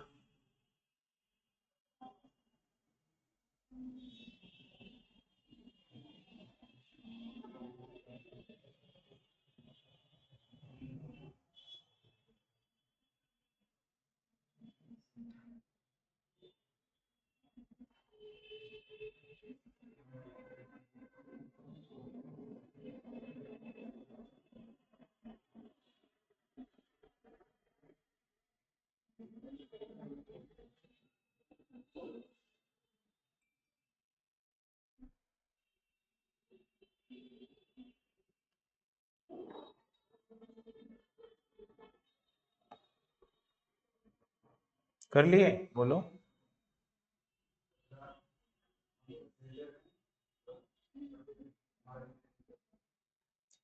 कतरा, कतराक के लिए करने हैं तो तुम खुद को कतराक समझो। पी पटेल हमारा, हाँ सही है। तो यहां पर सीधा एक ही लाइन में बोल सकते थे ना ये बात, कतराक्स एक्सेप्टेंस टू पी पटेल मतलब बिल्स पेबल। हमारे लिए बिल्स पेबल है 5,000 का, जिसे अपन लोग डिस्चार्ज कर रहे हैं बाई पी मोडीज एक्सेप्टेंस। तो चुकाने के लिए मुझे कैश चाहिए, लेकिन हम किसी और का एक्सेप्टेंस मेरे पास था, मतलब बिल्स रिसीवेबल था। तो यहाँ पे मोडी का एक्सेप्टेंस मतलब bills receivable for a similar amount. तो जनरेटरी क्या हो गया आपका, बिल्स पेबल लाइबिलिटीज कैंसिल होगा, तो बिल्स पेबल अकाउंट कैंसिल करने के लिए डेबिट, डिस्चार्ज करने का मतलब मेरा लाइबिलिटीज डिक्रीज हो गया, और बिल्स रिसीवेबल क्या हो जाएगा, क्रेडिट।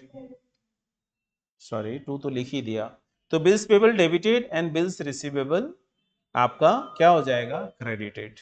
ये एंट्री होगा फॉर पॉइंट नंबर 4, अमाउंट 5,000 से हो।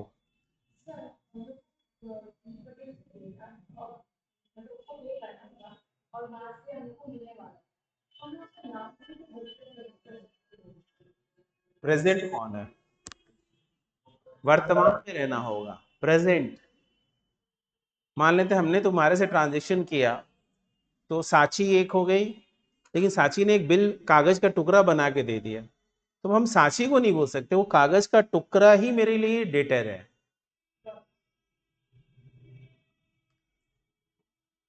बहुत ही कंसेप्चुअल था पॉइंट, क्वेश्चन नंबर 3। ये पूरा लैंग्वेज को देखता है, मैं घर पे भी देता आप।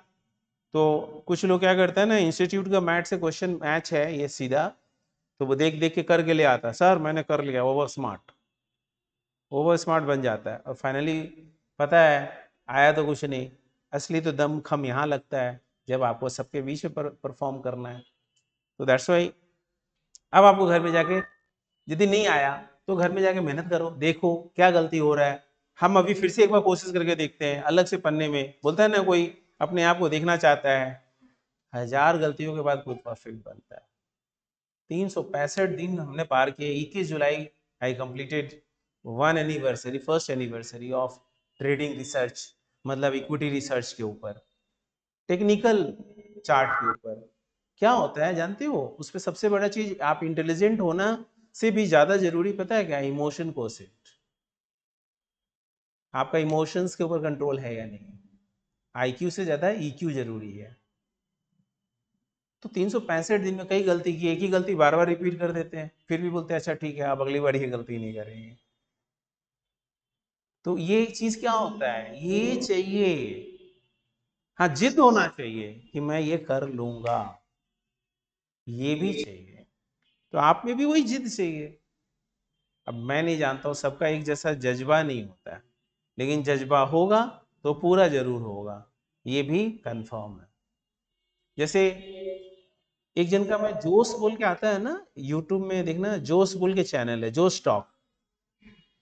मैं एक जन का देख रहा था, आ, वो टैक्सी का बिजनेस चालू किया, आर ओ के नाम से। अभी 12 करोड़ उसका टर्नओवर है। अनपढ़ आदमी है, ज्यादा पढ़ा लिखा नहीं, बाप टैक्सी का ड्राइवर था। और क्या किया, बिजनेस को चलाने के लिए पहले उसने क्या किया, कुछ पढ़े लिखे लोगों को ले आया, तो पढ़ा लिखा लोग तो बहुत होशियार, उसको लात मार दिया, मतलब उसी को खिसका दिया, बोला बिजनेस अच्छा चल रहा भाई, उसको लात मार दिया। कोर्ट में मामला चल गया, कोर्ट में होने के कारण अब बिजनेस भी ठप हो गया। फिर से शुरू किया मैंने, 0 हो गया, फिर से शुरू किया। आज अराउंड, समझ रहे हो ना, कि करोड़ों का, 12 करोड़ 15 करोड़ रेवेन्यू हो रहा है आज के डेट में। वो लोग कई शहर में फैला रहे हैं। जैसे ऊबर कंसेप्ट, ओला कंसेप्ट है, वैसे उसने बिहार से आर्या गो बोल के टैक्सी सर्विस चालू किया गांव गांव के लिए। उसके गांव में आईएएस और आईपीएस कम से कम 30-40 है। तो उसको बोला कि हम बिजनेसमैन बन के दिखाएंगे, इन लोगों से ज्यादा कमा के दिखाएंगे। तो पढ़ के ही पैसा वाला बनोगे जरूरी नहीं है, लेकिन जो करो शिद्दत से तो करो। पढ़ के तुम सिर्फ और ये स्किल डेवलप कर रहे हो कि यस, मैं इसको मन लगा के कर रहा हूँ, जिस दिन मुझे कंपनी का काम मिलेगा मैं उसे फिर उसमें मतलब मन लगा कर करूंगा। शिद्दत चाहिए बस। समझ गए बात? नेक्स्ट है, जैसे अपने वो टाइमिंग पे तो आ गए कि आज का क्लास यहीं पे खत्म हो जाएगा। तो ये क्लास के लिए होमवर्क के लिए क्या स्थिति है वो बता दूं। तो अगले क्लास में जब मिलेंगे तो होमवर्क करके आएंगे आप सब। एकोमोडेशन दिख रहा है, हाँ 11 नंबर,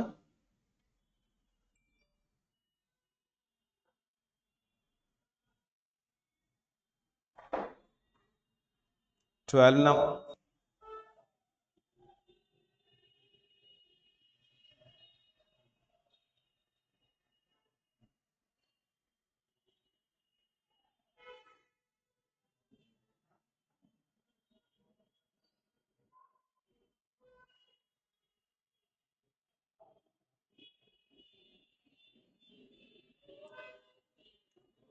8 नंबर एडिशनल प्रॉब्लम्स, 9 ये सीएमए का एक्स्ट्रा क्वेश्चन हो रहा है, ठीक है ना, सीएमए का स्टडी मैट को भी कवर कर रहे हैं।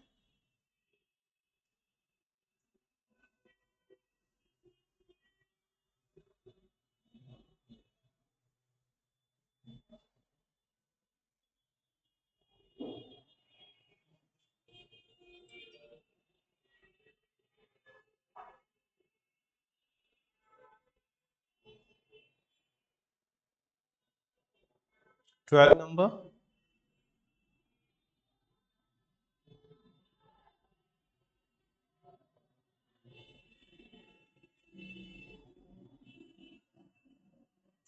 30।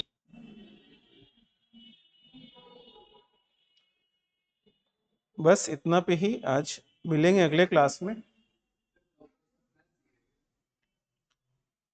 ठीक है ना, मिलेंगे अगले क्लास में। Till then bye bye.